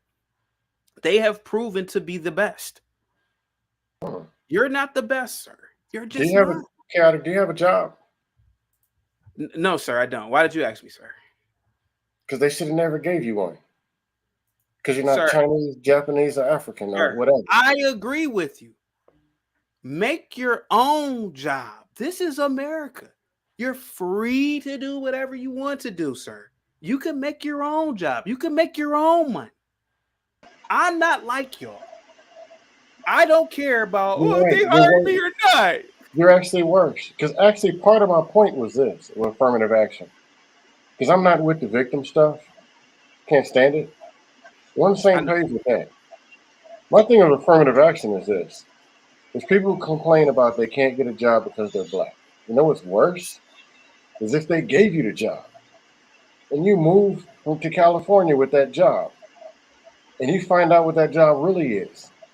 And they hired you and they don't want you there anymore. That's even worse. So some of it, be careful what you ask for. As far as the people who think that the man is going to get me, what if they gave it to you? Now you work there and they don't like you because you're black. You're going to get greased. That's my only complaint about the affirmative action blackity black victim part. But you, my friend, have dusted. You've overdusted. Because there are people who come from bad situations Whose fault is and that? they actually did. No, here's the thing. They actually will perform if given the opportunity. And they've proven that they will, and they've proven by the grades and by the conditions that they have been given have performed. Meaning, if I perform at this level in this jungle, what do you think will happen if you put me in the ocean? Sir, But all you see is black. no, I don't. You're not All you listening to see me. is dust You're not in listening to all me. this situation versus somebody getting an opportunity. You're not listening to me, sir. Harvard is a prestigious university, sir. Prestigious. It's an Ivy League. It's also a business. Dusto. I have seen it in my life. You have seen it in your life. When you let common people, not just black, sir, when you let common people come into places that have a legacy of prestige, in one generation, it can look like the damn ghetto. I ain't talking about just, I'm Hold just up. using the What do word you mean ghetto. as I'm common? not trying to mean it by black. What I'm, What do you mean sir, by common? Maybe redefine common. sir, I'm you talking, could go I'm into talking a about good, sir, you performing. can, how can Go they, ahead. sir, how can they perform and they come from an inferior school system? You missed the whole point. And you were a teacher. You know this. That's exactly why I know it. They're not ready. Most of these kids, most of these so-called kids who happen to make it, who happen to be the luck of the draw, go to Harvard. They don't major in anything hard when they go to these schools anyway. Here you go with the dust. Now, I understand there's qualifications, SATs, and other stuff. What I'm saying is there are a small group of people that the reason, like if you put Shaquille O'Neal on a middle school basketball court and the goal ain't but 9 feet, doesn't mean that if you put him somewhere where it's 10 feet that he can't play. How do you know you ain't gave him an opportunity? There's 7th round draft picks in the NFL that go all pro in the first year. Now, I didn't say go picking in. They're true. Yeah, it's 7th round. But if they come to the combine and they perform and somebody sees something, give them an opportunity. That's all I was saying. That's your question, Dust. Sure. Name me the largest auditing firm in the country. I don't do auditing. I don't Okay. care. Okay. Would you The want? federal government, that's the largest one. Okay, it's not. Would you want the CEO of one of the largest auditing firms, one of the largest? Would you want the CEO of Amazon to have a bachelor's degree from Harvard or from Wisconsin Doesn't work City that way, College? bro. Huh? Doesn't work that way. Sure, it doesn't. Because I can show you plenty of people who came from Rink Dinko College that are performing, multimillionaires running multi companies. Show me one who came. Show me one right now who controls the Fortune 500. Exactly. I don't know Doesn't any that came from Harvard either. Because I don't give a shit. Mark Zuckerberg didn't come from Harvard, sir? I don't know where Bill he came Gates from. didn't come from Harvard? I don't know these people. Okay, go ahead, man. Go ahead, guys. Go ahead. My dust is done. You've dusted. No, And I it haven't. is what it is. No, I really haven't. But I'm out. Peace, man.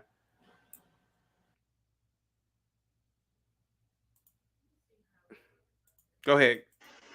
Well, go ahead, Savage. You go first, and I'll come back. See, what he isn't taking into account is Harvard was automatically giving black students points for being black and then taking points from other races to get in. So it's not that they're not the affirmative action, the way that it was set up to begin with was to not exclude black people from getting into places. But the affirmative action that we have to now is, oh, you black, we're gonna give you a helping hand. It's like starting a race and having people with two legs have to start a mile away, and all the people that have like a cut off leg get to start an inch from the line. Like you're giving an increased incentive or advantage in this affirmative action. So like if you want to make the argument from the beginning when it first started, yeah, don't exclude blacks, get it. But now it's we're gonna give blacks extra points and take away from other people in order for them to get in. And if they didn't have these extra points, they wouldn't have got in. So they're not like this isn't the top black students aren't getting in. It's your 80% black student that's getting in, and it's a 90-some% college. Like there is a difference. Thank you. And that's the truth. Go ahead, Black. Okay, yeah, let me ask you this question, and none of this is to rebuke anything that Savage or the other gentleman was saying, but I have to ask you this question. Up until this very day, this exact moment, Yeah. has affirmative action harmed any university? Has it turned any university into this ghetto utopia that you're predicting it will do? Yes. Up to this day. Yes. Yes. Name me them. And by the way, Deloitte and Touche is the largest auditing firm once. I know. All of these progressive liberal programs have caused the decay of society. You could go into Gucci right now. Gucci looks like the damn ghetto. You can go into some of these schools and they look like the damn ghetto because you've allowed open admission for people who are not even supposed to be in there in the first damn place. All I'm saying is, man, is that you're allowing people who are not qualified to be there. College is supposed to be for smart people, black, white, Asian, whatever. Harvard still keeps its prestige because they have a low acceptance rate. It's like 4 or 5%.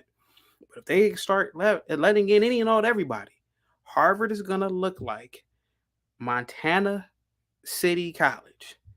You give it about 20 years, man. That's all it takes. Go ahead, guys. Well, the other thing, to go back to the gentleman above me's point earlier when he was talking about getting rid of affirmative action. So affirmative action in California in 2000, either 18 or 19, they voted to take affirmative action out of their constitution to be able to discriminate against certain races.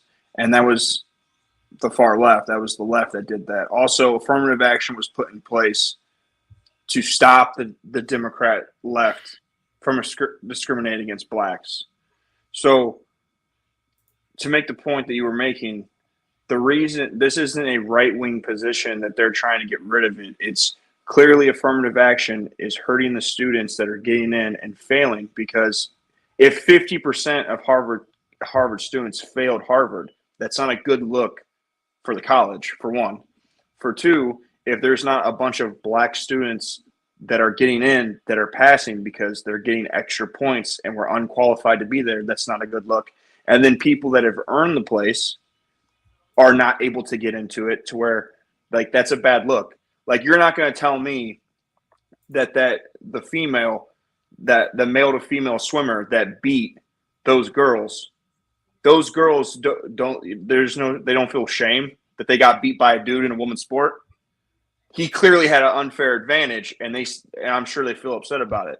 So like these Asians that earned it and can't get in and are having to disguise themselves as other races, it doesn't help them. The black students that are failing, it doesn't help them. Like I don't know how it's a good policy that it's not Black folks aren't not getting into college. It's not an exclusive thing where you need affirmative action to get them into college. So it's overcorrecting and putting people that don't shouldn't be there. Like, it just, would you want your kid to get into college when your kid had a 3.5 GPA, but he got in because he was black and failed out of Harvard? Like, would you be happy for your kid for that? When your kid could have gone to Howard, or not Howard, but he could have gone to another college that is not necessarily Ivy League, but still a top college in the country, and got a 4.0 and went off to do whatever he was going to do. Because I don't see failing out of Harvard ever being able to be flipped into a opportunity to be successful.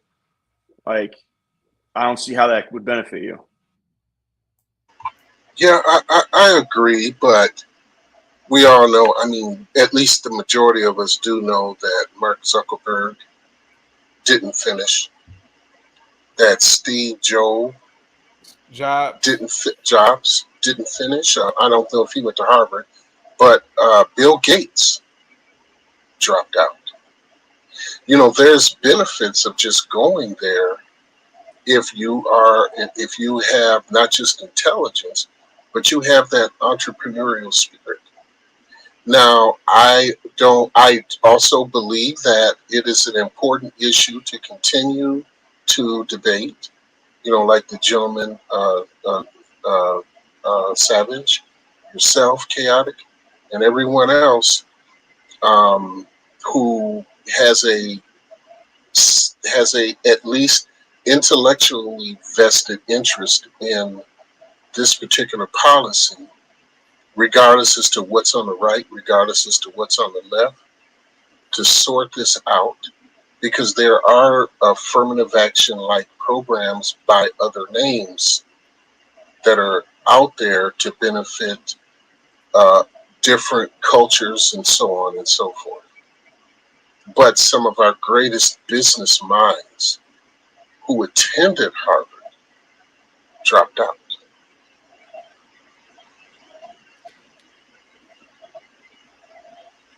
Jeff Bezos, not Jeff Bezos.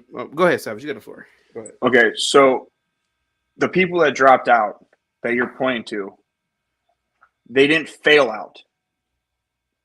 That's a difference.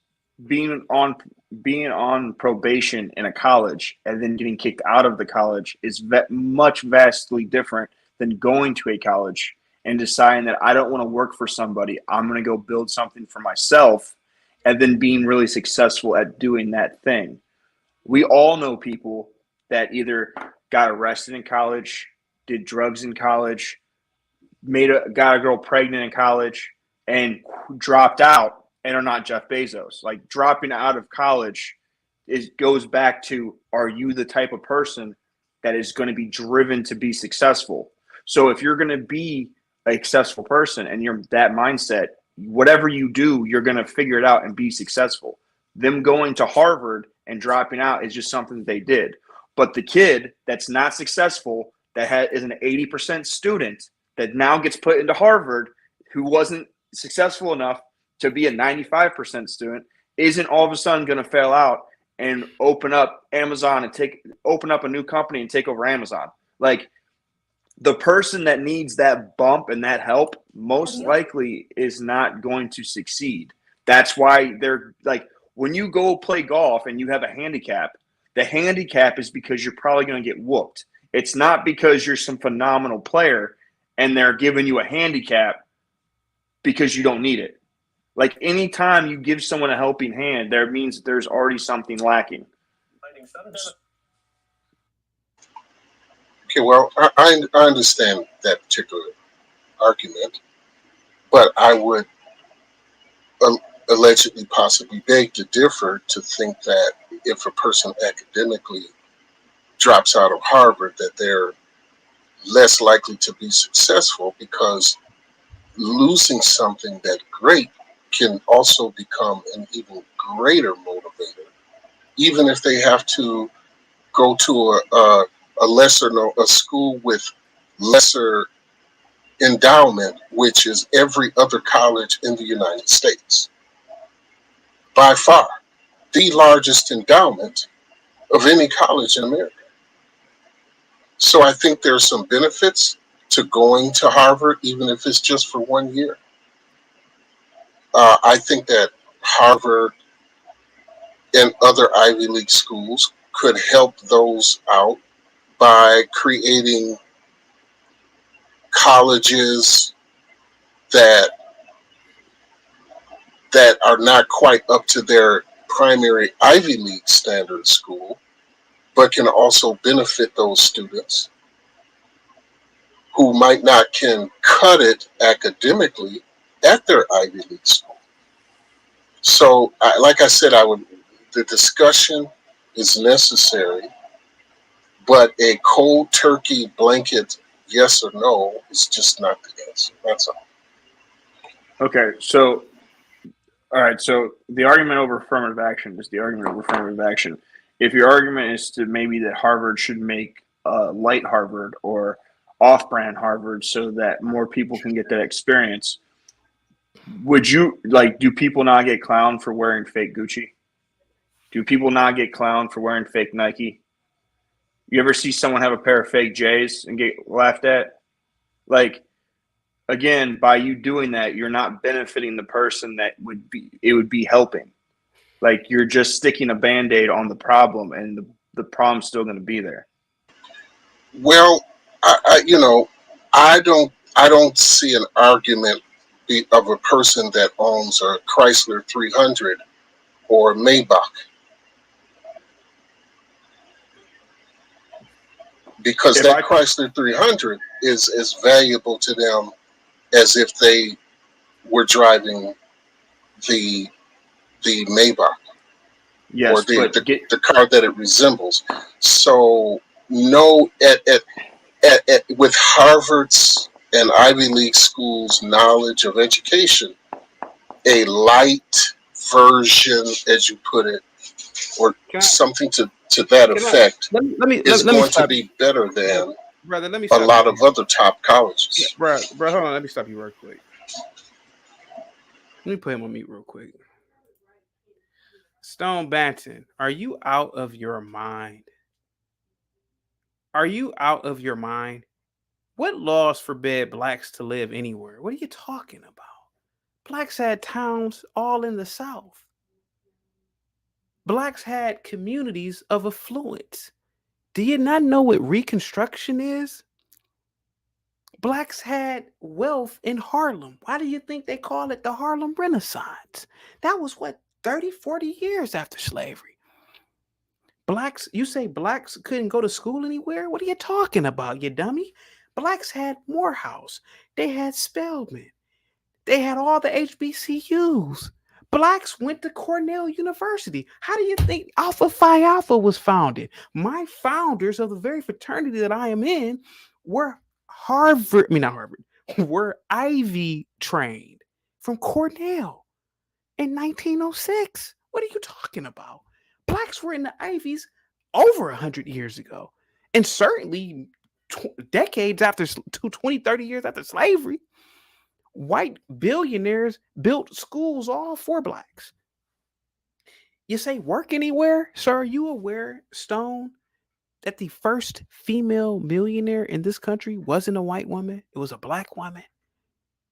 Mary, what was her name again? Madam C.J. Walker. Look it up. What are you talking about? Go ahead. Go ahead, guys. I'm sorry. You're on mute, Black. Go ahead, sir. Oh yeah. Well, I was just addressing this dummy in the chat. Sorry. there are definite. Like I said, I think that it needs to be discussed, elaborated on, verified, validated. Look at all the aspects of it in terms of any financial incentives, things of that nature. It's just not a cold turkey yes or no. That is what my argument would be, because I get the Ivy League school level, but it doesn't just affect the Ivy League schools. And based on what you said, I would be interested in taking a field trip to Harvard and going through the halls and seeing how has the culture changed. Do we have any drop it like it's hot, or young men walking around with their belt wrapped around their. Oh, trust me, you're gonna have it if you keep on lowering the emission standards. You're gonna have it. But as of What are, today, it does not exist. Well, I mean, truth be told, I can point my go finger ahead. to a great example. That girl just a few months ago that got caught taking a nude photo in front of her her college campus after she graduated. She did a nude photo shoot because she graduated down in I think it was Atlanta or Georgia. Was this a black or a Like white girl? it was a black woman. I think it was a black college. She graduated and then took.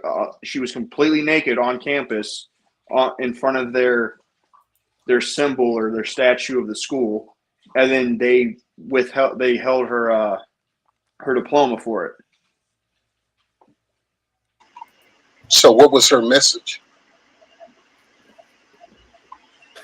Black lexicon. What Savage is saying and what I'm trying to say is that when you let certain types of people, whether they're black, white, whatever, when you introduce them to institutions of higher education where they are not qualified to be at, it degrades the entire institution or degrades. That's why that girl was doing that. She doesn't care about legacy. She doesn't care um, presenting herself in an appropriate and modest manner. She's concerned with shaking her ass. And this is a college graduation. She probably shouldn't have been there in the first place. But go ahead.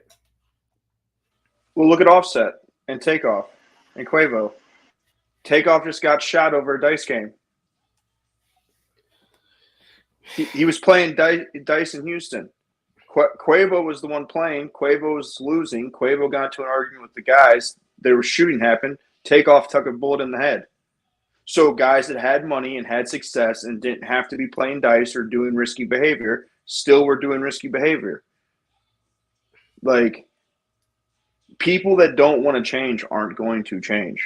It doesn't matter what color they are. Like, that's why when you make a mention of like Bill Gates going to Ivy League and dropping out, he dropped out and started his own business and worked out of his garage, and then he was driven to be something. So it didn't matter if he was doing computers or he was digging ditches. He was going to be good at whatever he did because he was driven, and that's why he look at Tim Pool. Tim Pool dropped out of high school because he said it was a waste of his time. Now he's a very big journalist that's independent, owns his own business. Like, having that drive is going to make you successful. But if you take Quavo, who was playing dice and just in a gunfight where his nephew died, and you put him in Harvard, he doesn't have the same success or the same attitude about being there that Tim Pool would have if he would have got in. Like, successful people are going to do successful things. Savage, you should have did this show today because you're spot on. He would have been doing the same thing if he would have went to Harvard, shooting dice. Well, I'm gonna tell you that I'm certain there are lots of individuals in the chat that were just totally floored.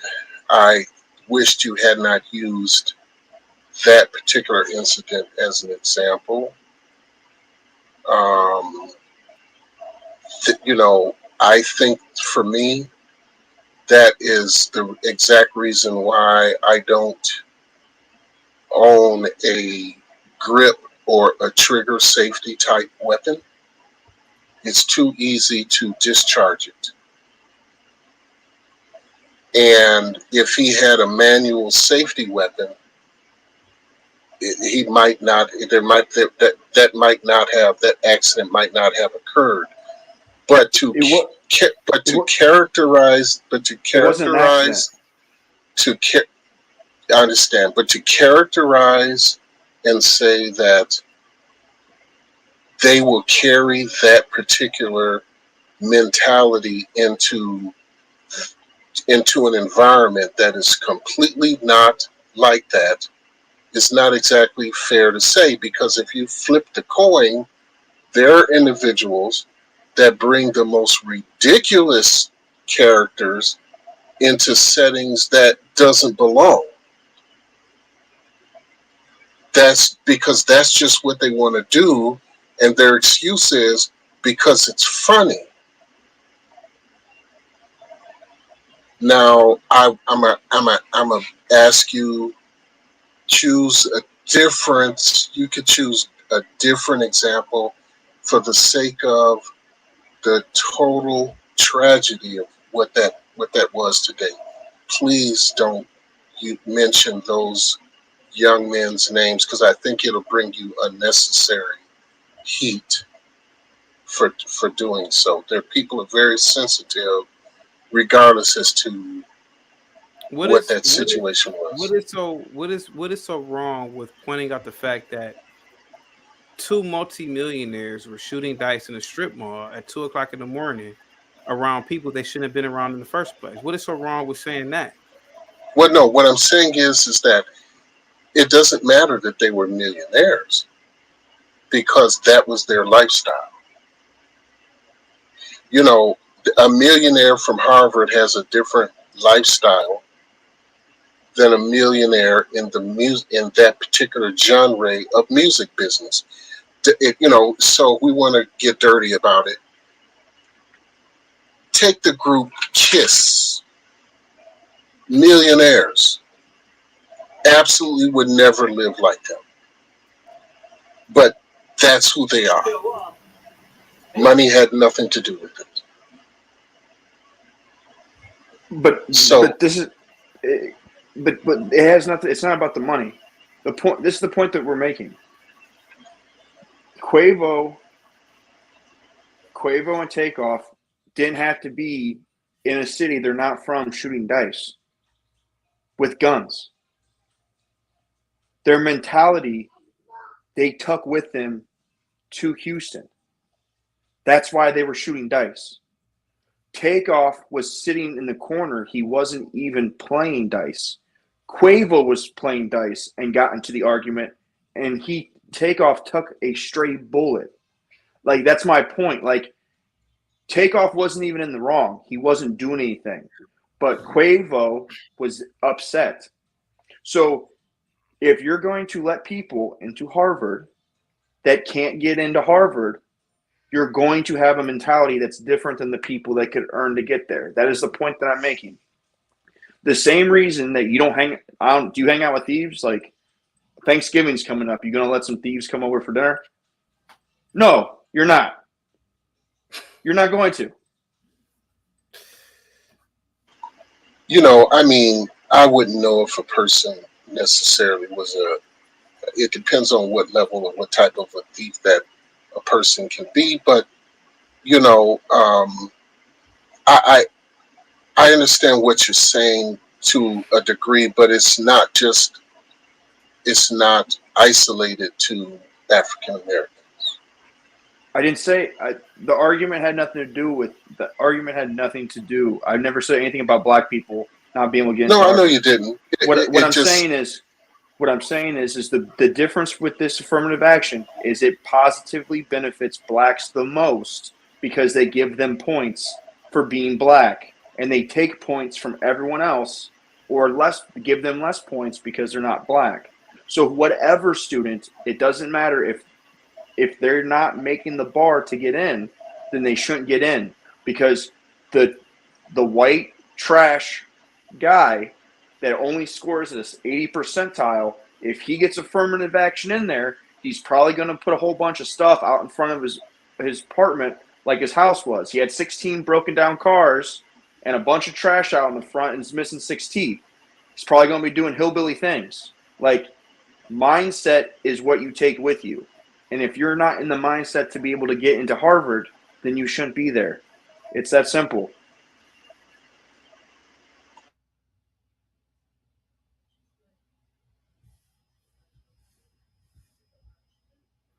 Mike, what's up, man?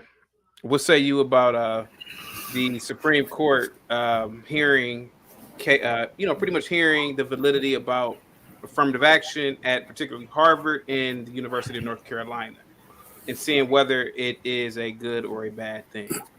Of course, it's a bad thing. I mean, having affirmative action to achieve diversity or race, using race against one person, being racist to equal up racism is not fair. I don't, maybe I didn't say that right, but you can't be racist to cure racism. And when it happens in black colleges right now that white kids get to go there because, you're Yep, not hearing a lot it about does that happen because like that. You're right. I did that at TSU. I got a minority scholarship. Yeah. The only reason I got one because I was white. I was a horrible Yeah. student.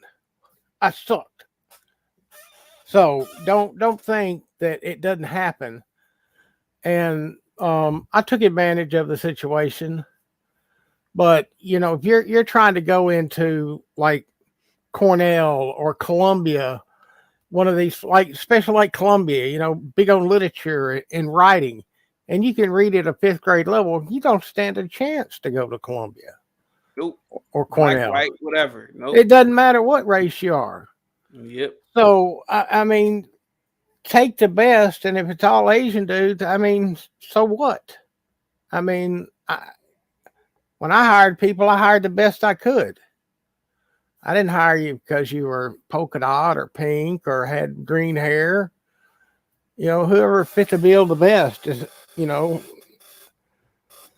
that's what I think we need to get back to make America great and, promote greatness. If you're a great guy, hard worker, smart, intelligent, you should get the job over, the polka dot guy that, meets the quota.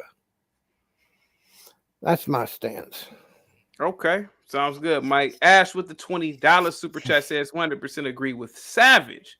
You were spot on, brother. We were just talking about hood behavior in the black community on Anton Daniel's show this morning. You cannot save nor change these types of people. Ooh. Absolutely. Let's see. Thank you so much, Ash. Guys, give a big thumbs up for Ash. He's been hitting that super chat. Thank you. Thank you so much. Shepard says, let's think about things. There are unconscious biases when it comes to selection of any kind. Affirmative action, while it has its flaws, it does help some.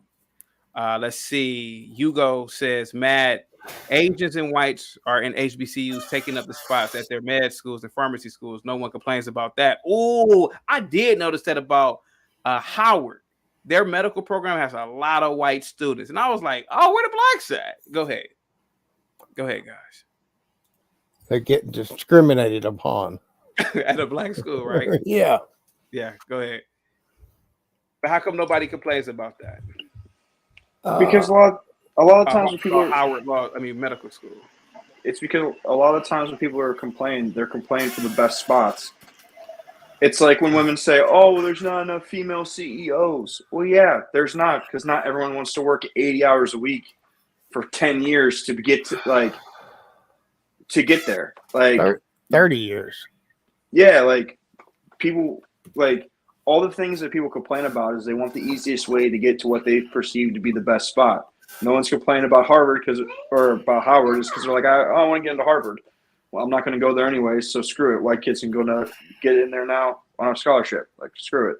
Mm. I get the arguments, but what I fail to understand is why does this policy get you into your feelings so tough?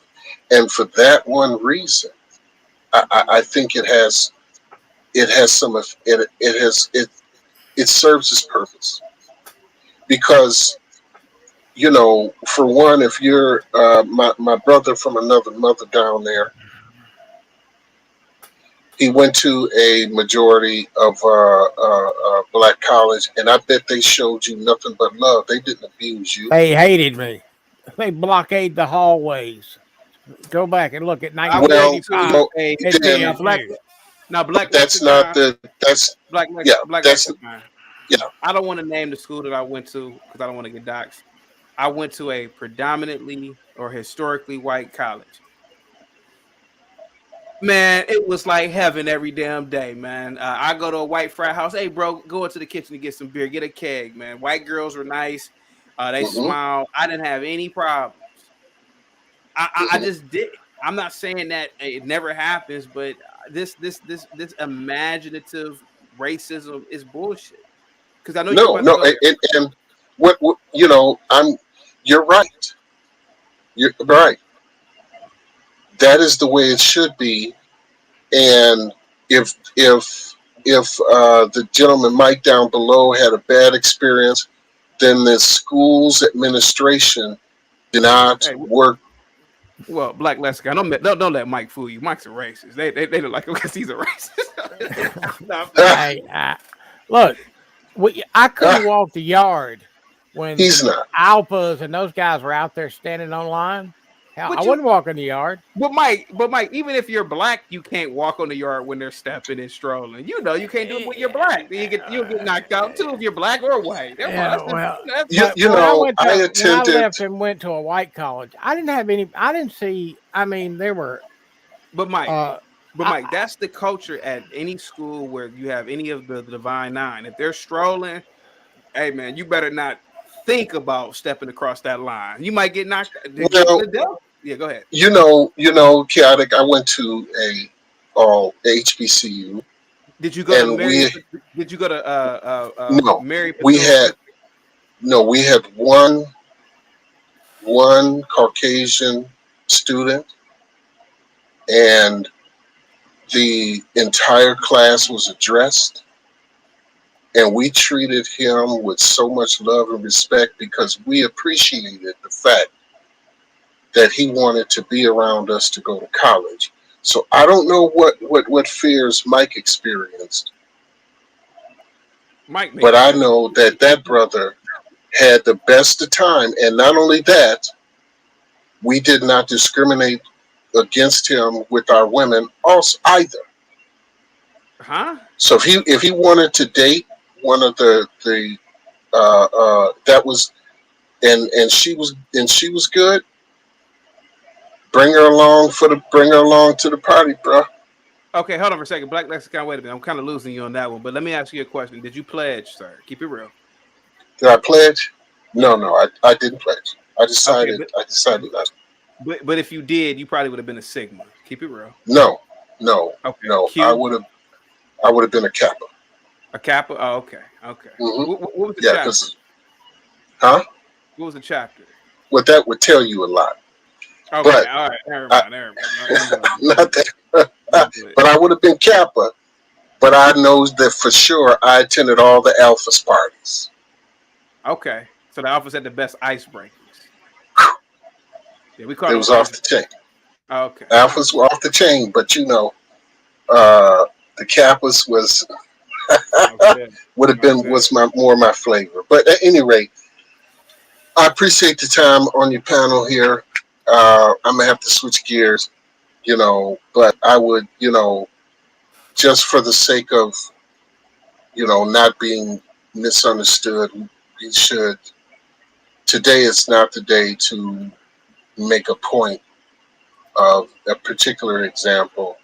It, I would ask that you care enough to respect that. Plus, Um, it was 40 that years ago too. Things have changed quite a bit. well, yeah, that's what we're talking about. Yeah, I but mean, we're talking a little while ago, also.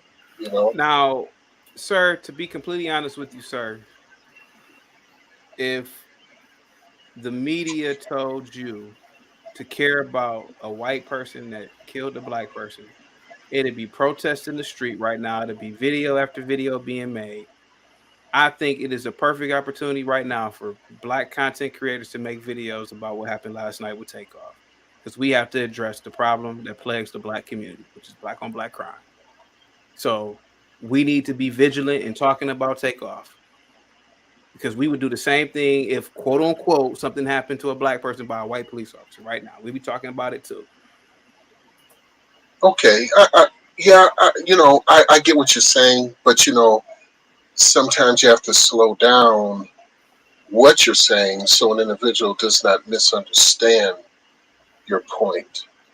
And it's not necessarily dear sweet take off. You're talking about. You're talking about him being in a bad situation, and lost his life because of what someone else was doing. You know, it's not that he himself uh, caused that situation to occur or encouraged it or added anything to it. Hold on He for a was second. just at the wrong place at the wrong Yeah, time. hold on for a second. Elijah, sir, I am a full member of Alpha Phi Alpha Fraternity Incorporated, sir. So salute to you, Elijah. Go ahead, Black Lexicon. Okay, no, you know, I mean, I was just saying is that if that's what you're speaking of when you mention Takeoff's name, that it be if you think that black content creators or any content creators are going to speak of it, then let it be the fact that you had someone who was a complete innocent bystander in an environment that turned volatile and lost his life when Mm, it didn't have to happen. So that's mm. what I'm saying about slowing down about what you're saying so it doesn't get misunderstood the wrong way. Okay. You know what you know what I would love for people um to listen to and get vigilant about when black children are being killed by stray bullets in Chicago. Get mad about that. I think that's what people should be more concerned about. What about the other Yeah. 14 that took bullets Yeah, that night? yeah, yeah. It was all types of drive-bys and gang banging nonsense going on too across America. We need to be focusing on that, not what somebody said about a rapper being in a situation that he didn't have to be in the first place. I agree. I agree. I agree. You know, I mean, I completely agree. We're not trying to placate to anyone in particular. We're just making sure that we are not trying to explain ourselves out of being misunderstood. That's you know Gotcha. that's a tough position to have to explain yourself out of. But I like to say, and the gentleman in the middle with the overalls, what's your first name? Do you say your first name at all? Savage. Say it again. Savage. So that's really your first name? That's not my Because government name, no. okay, so by me saying that, then you're not by saying savage, then because Salute. I was hoping to get your government name, but if you're fine with that, that's cool. And then Mike also, and then I appreciate sharing the panel with you, gentlemen. Thank you so I much, do sir. have, yeah, I do have to change gears, but you too, yeah, Absolutely. Thank you bless so you, man. much, sir. All Good right, talking to you. yeah, Guys, I'm gonna drop down Savage and I'm gonna drop down Mike real quick. We have another person on the panel. Salute to you guys. Salute to you, Savage, man. Savage, you made a lot of good points, bro. Thank you so much for coming through. Guys, that's Savage on the ones and twos, guys. And Mike, thank you so much. Okay, Mike. What's up, man? What's up, man? Do you remember me? I bounced on not too long ago. My name is Richard Boyd. I bounced on I think you guys was talking about science and stuff that day. And how we Oh needed to yeah. yeah, but what was I about to say? I really wanted to talk with a larger group, but pretty much my whole thing, I really had a lot of rebuttal for the older gentleman, the older black man.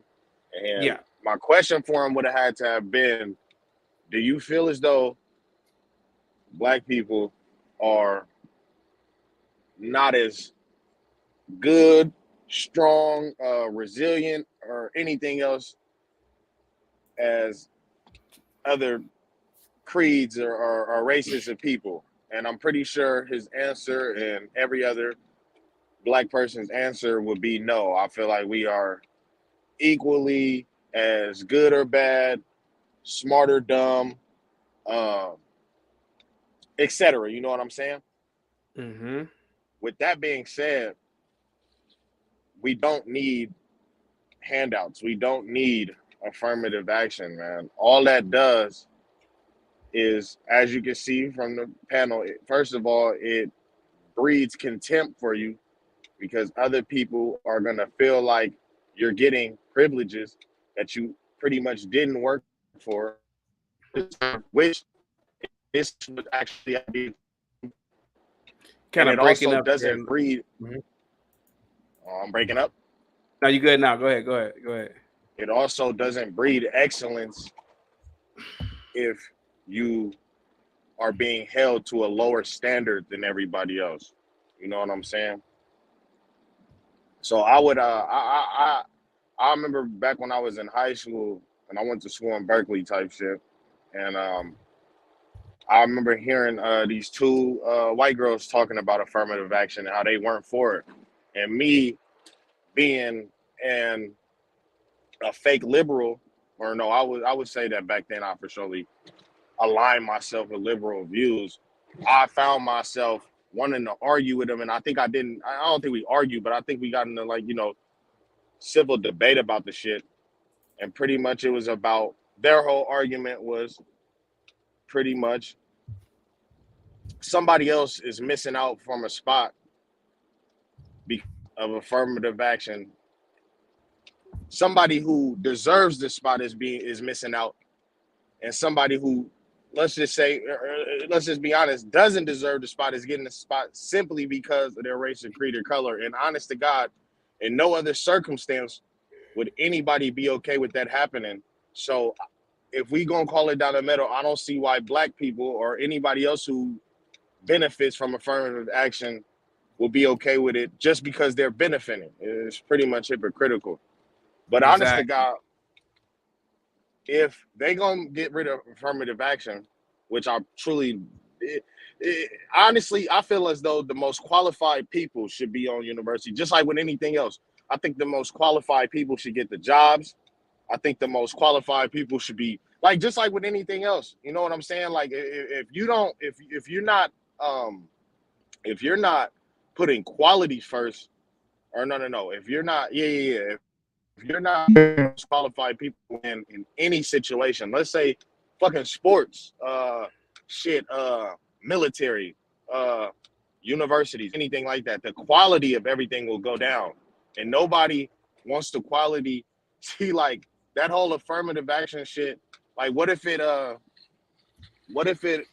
like, I think I heard somebody say one time, what if that affirmative action shit was enacted into the football programs, into these into these Division I football teams, and they made, They have to, and it was, yeah, and there was certain quotas.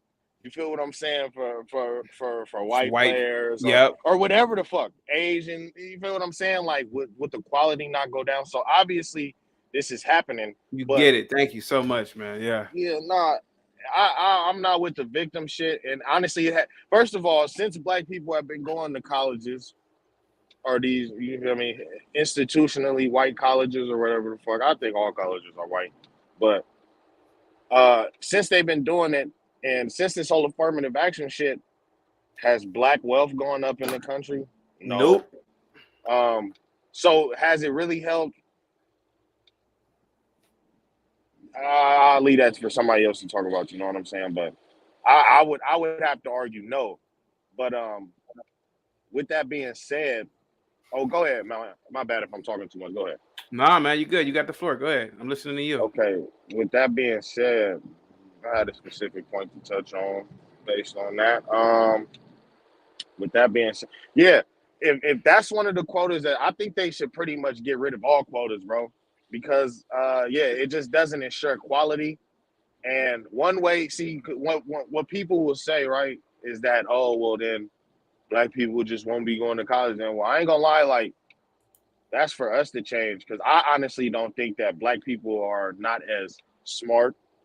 I don't think we're any smarter than, well, I know for a fact that no group of human beings is smarter than one or the other. It all has to do with your upbringing and how you brought up type shit, and how much time your people's put into you making sure you educated type shit, bro. You feel what I'm saying? So if black people really want to go to college, right, and if being in college is important to them, then all they got to do, starting with the parents, is influence their kids to not influence their kid. No. I'm getting totally off point. I'm getting Nah, totally you off point. good, man. You good. Nah. All right, knock. I totally lost my point. My whole point, yeah. No, you're good. Trust me. I'm not with quotas, period, though, because yeah, pretty much it's destined to like same way I'm not with quotas on police arresting people. You know what I'm saying?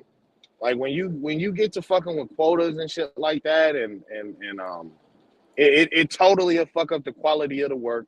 It'll totally. I heard somebody else saying it delegitimizes the the the the status of the institutions type shit. Like that's all it does. Speaking on specifically with the college, and then let's say with the police shit, if motherfuckers know that damn the police are required to get this amount of shit, they need to give out these amount of tickets, they have to get this amount of arrests. Well, then it'll have the people saying, well, shit, are you guys just finding people? Are you guys just finding a reason to fuck with people? And it's the same, and it goes the same with the whole college shit. Like, well, shit, are you guys just letting motherfuckers in just based off of X, Y, or Z? Because if I could be mistaken, but does affirmative action only help black people, or does it help pretty much any minorities in terms of like women, blacks, Hispanics? Like, For do the you know most that? part, from what I've researched, is that affirmative action helps primarily women or white women get into certain positions. White Or it women? has helped. Yeah, women. Yeah, white women. Yeah. And Yeah.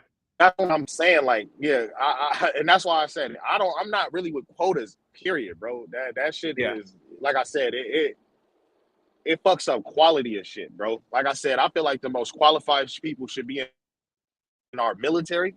You feel what I'm saying? Or any military shit. Like any military that I want protecting me. I don't want it to have any quotas involved, just so we can make certain people feel good. Like that type of shit undoubtedly will fuck up my bad, will Oh, you mess up good. the quality of any establishment, period. And I don't care about, like the whole Harvard shit. You know what I'm saying? Like if black people won't be able to go there if this whole affirmative action shit. Well, to me that's not a Harvard problem. That's for damn sure not the people who are being left out because of the action problem, and it's not. That's a black people problem. If anything, we need to prioritize a better culture within our Yeah. communities. I heard you guys talking about that earlier, about the simple fact of why Quavo and them was even out there doing what the fuck they was doing. And it's simply because we have a culture that does see. That's the real reason why this whole affirmative action shit is even a thing, and why people even feel like black people should or not black people, why blacks would even feel like we would need some shit like that, is because they would feel like we need some type of what's the name, we need some type of Yeah. crutch, we need some type of, and I truly disagree with that notion that we need it. What we really need is to get a hold of our image as well as our communities, so that we are sending more of our children. See, if Harvard is really important, we should be not fighting for affirmative action, but fighting for the black community to take education and progression more seriously. Not ask Oh, say it again. for the Say it again. government, not ask for the government to lower the standard for us. Like that's the whole, I can't believe that.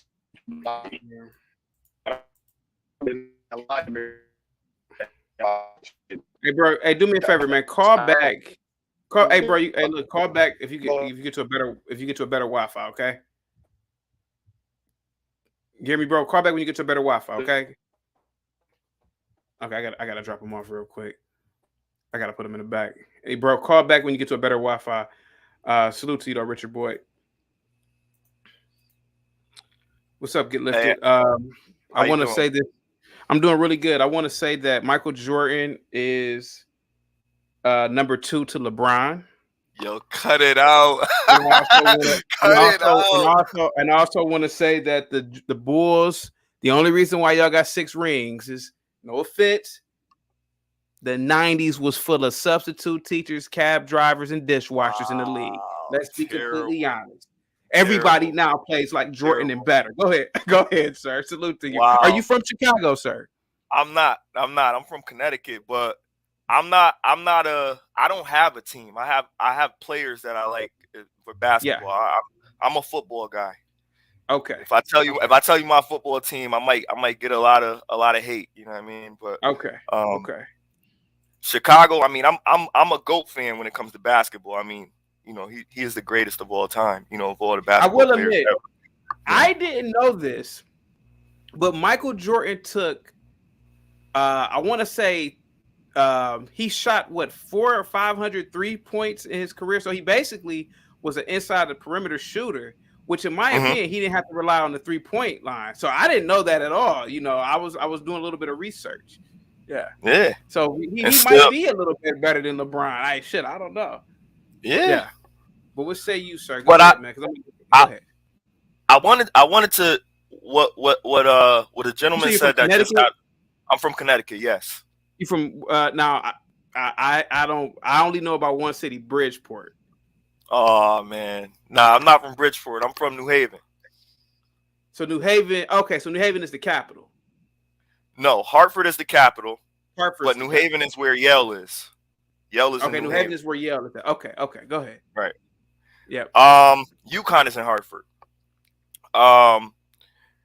So I kind of he made a lot of good points. The gentleman that was up there, it looked like he was having a hard time articulating, but what he was saying was pretty spot on as far as what he was saying. Because I did agree up until a certain point.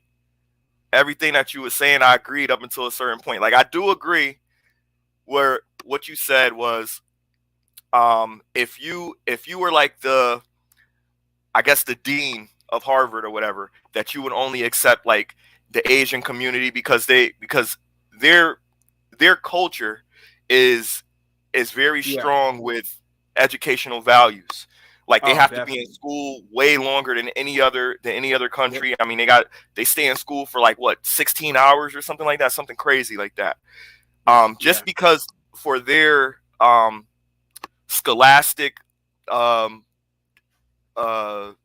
just structure overall in their culture would make them, when they come over here, they're most of our doctors. You know, they're probably the best physicians in the country.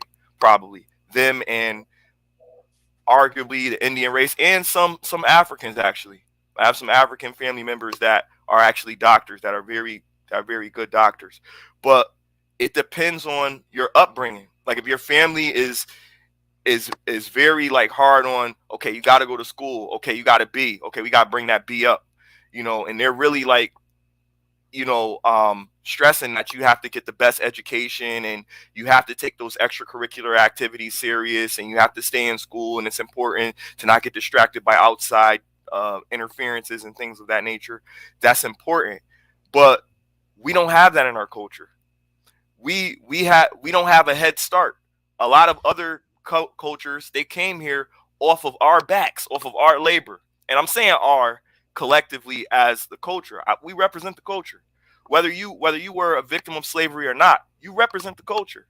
You having this platform, being able to speak to all these people and tell all these people this stuff, you have an important part in society to put out a message so that everybody understands, okay, we are trying to change the narrative. I believe in the reach one, teach one theory. You know what I mean? Everybody's not gonna reform to the message. You know what I mean? But some people are going to receive it differently. You know what I mean? So I understand everything that what you're saying. Like you can't just throw a whole bunch of Pookies and Ray Rays, as they say, into Harvard and expect Harvard to be what they've been for years. I get that. But everybody that lives, that's saying a lot about our culture. We're feeding the narrative. Everybody that's in the hood is not a Pookie and a Ray Ray. I'm not a Pookie or a Ray Ray. You know what I mean? So I understand that there's this narrative or stigma for African American people, or people that not even African American, people that come from the inner cities, people that maybe live in a trailer park, maybe Spanish people that live near the bodega or whatever, that those people are not capable of exceeding the same expectations as I other got you. people. I got you. It I got you. depends on how they were raised. Hold on for a second. You're making good points, but hold on. Ash with the $10 super chat says, CT, if you do not say that Jordan is number one over LeBron, I will unsubscribe to your channel. Facts. Are you sure you are a true capitalist? Stop playing. Well, I don't want to lose Shout out. Ash as a sub. Thank you for your service, I Ash. will sell out. Michael Jordan is way better than LeBron. But I did say this, Ash. I said that Mike was not reliant upon the 3-point perimeter. So you could argue and say that those players back then were a little bit better because they had to actually shoot. But anyway, nevertheless, though, I see what you're saying, man. You know, like I said, if my logic was followed by these institutions, you wouldn't have a Ben Carson, and you wouldn't have a lot of other people. I agree with you on that. You know, I don't know how old you are, but I've 37. seen. Oh, we're the same age then. I just turned 38. Oh. I've seen destruction in my life. I've seen communities destroyed, institutions destroyed, and because of certain types of people. Certain types of people don't belong in places, and and I hate to say it, but it's the truth. What Harvard is doing now, or other institutions have been doing, is good. Only letting in a few people, fine. But what I fear is that they're going to start letting in any old common person eventually. Now, that's my fear for like the Ivies. Now, again, listen, I don't care if Ohio State, or Missouri State has anybody there. Fine, that's a state college, but I would want those schools to be very selective to keep the heritage. Yeah, but that's just my opinion. But I agree with you too, though. Don't get me wrong. I agree with actually everybody's talking points. It's just that in terms of practice, I would actually practice open discrimination towards blacks, whites, Hispanics. I would only go after the East Indians and the Oriental Asians. I don't want to see a black or a white face at Harvard. If it was up to me. If it was up to me, yeah. Right. But I told you earlier, I would want Harvard to be like a kung fu movie. Yeah. Well, that's where we differ, because I see that there, because I live in the city, right? And yeah. I'm around these people all the time. I see a lot of troubled youths.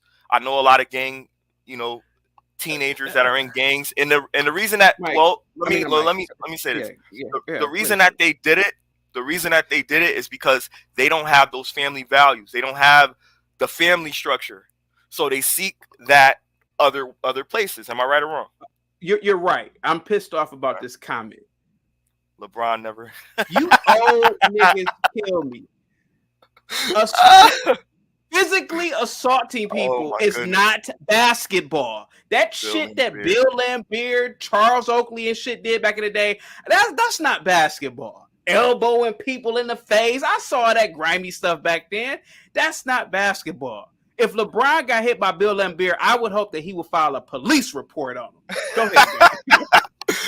It was more aggressive back then, man. It was. Yeah, I mean, the game of basketball is a lot more.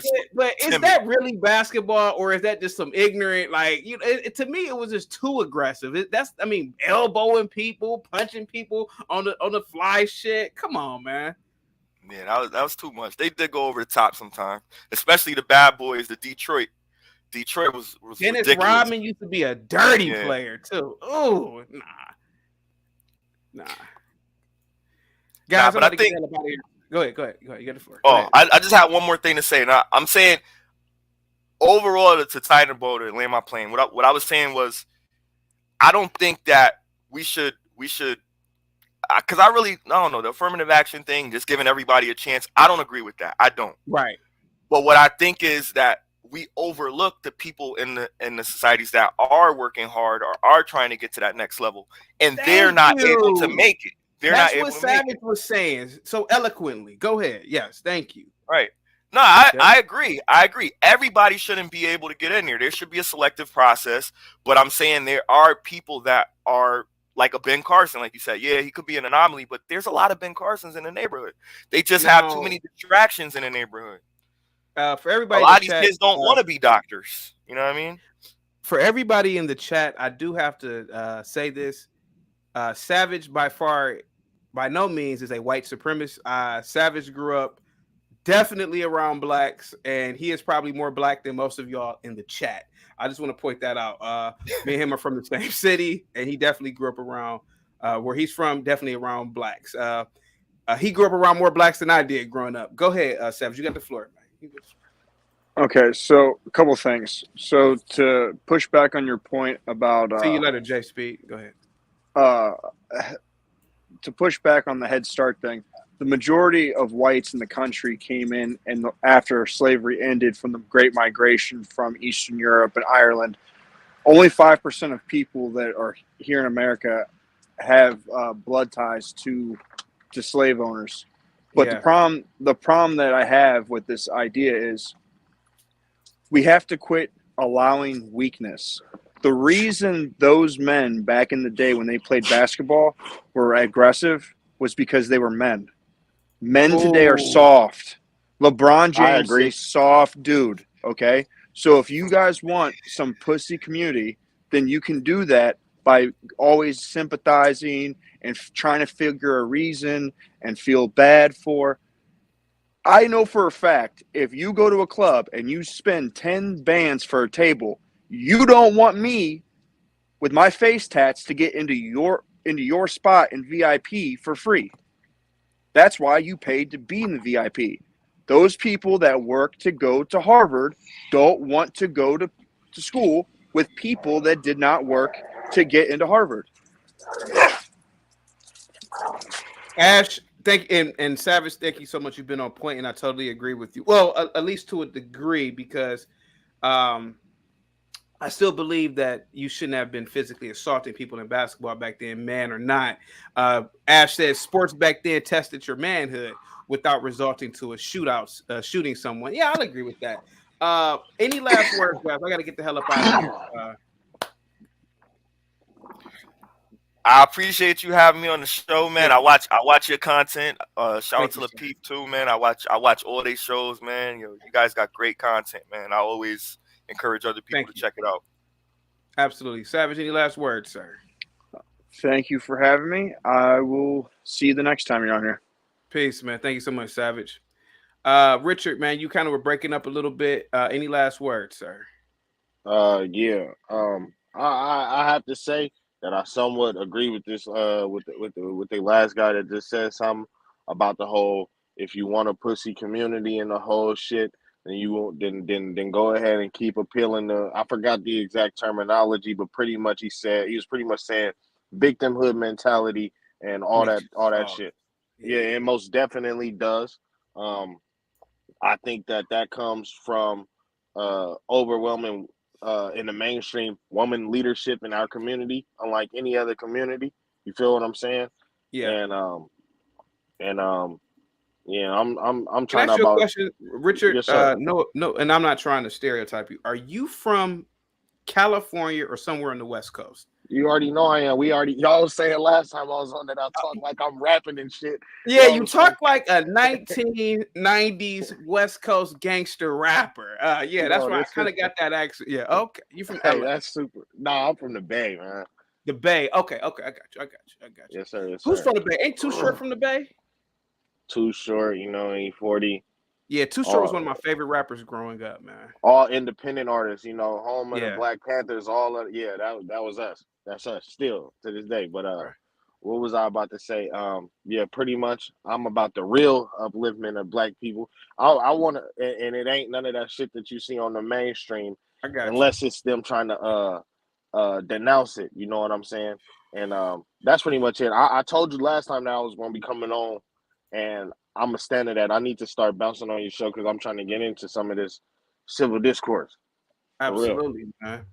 Thank you so much, man. I'm about to get the hell up out of here, man. This has been a great show. Yes, Salute sir. to everybody that came on the panel. Thank you guys so much for the super chats. Thank you guys. Thank you so much, man. Thank you guys for all the super chats, the support, the likes. Matter of fact, let me see where the likes are at, guys. The likes are looking pretty good. Thank you for. Oh yeah, Ash. Thank you so much. Who else was giving some big donations? I mean, some big super chats earlier. Oh man, we had Ash. We had. Please forgive me. I mean, it's been a lot of chats, but we had Ash. Oh man, throw me some rope here. Throw me some rope. Throw me some rope here. I. Nevertheless, thank you guys so much, man. I appreciate you guys. Next time it will be me and Amir on for next Tuesday. Salute to you, Jones. Salute to you. Wayne said Black Americans need to stop terrorizing these Africans. It's turning them white. Oh man, nobody. Let's see, man. You guys are incredibly awesome, man. I'm trying to make sure I'm just going over. Let me see who else wrote something. Vic said Savage does look scary. He ain't gonna lie.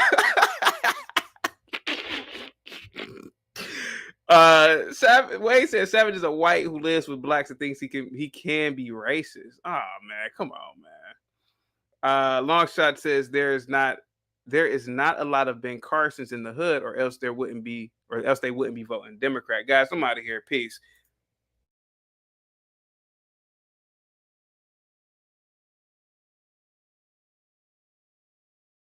How to keep it human.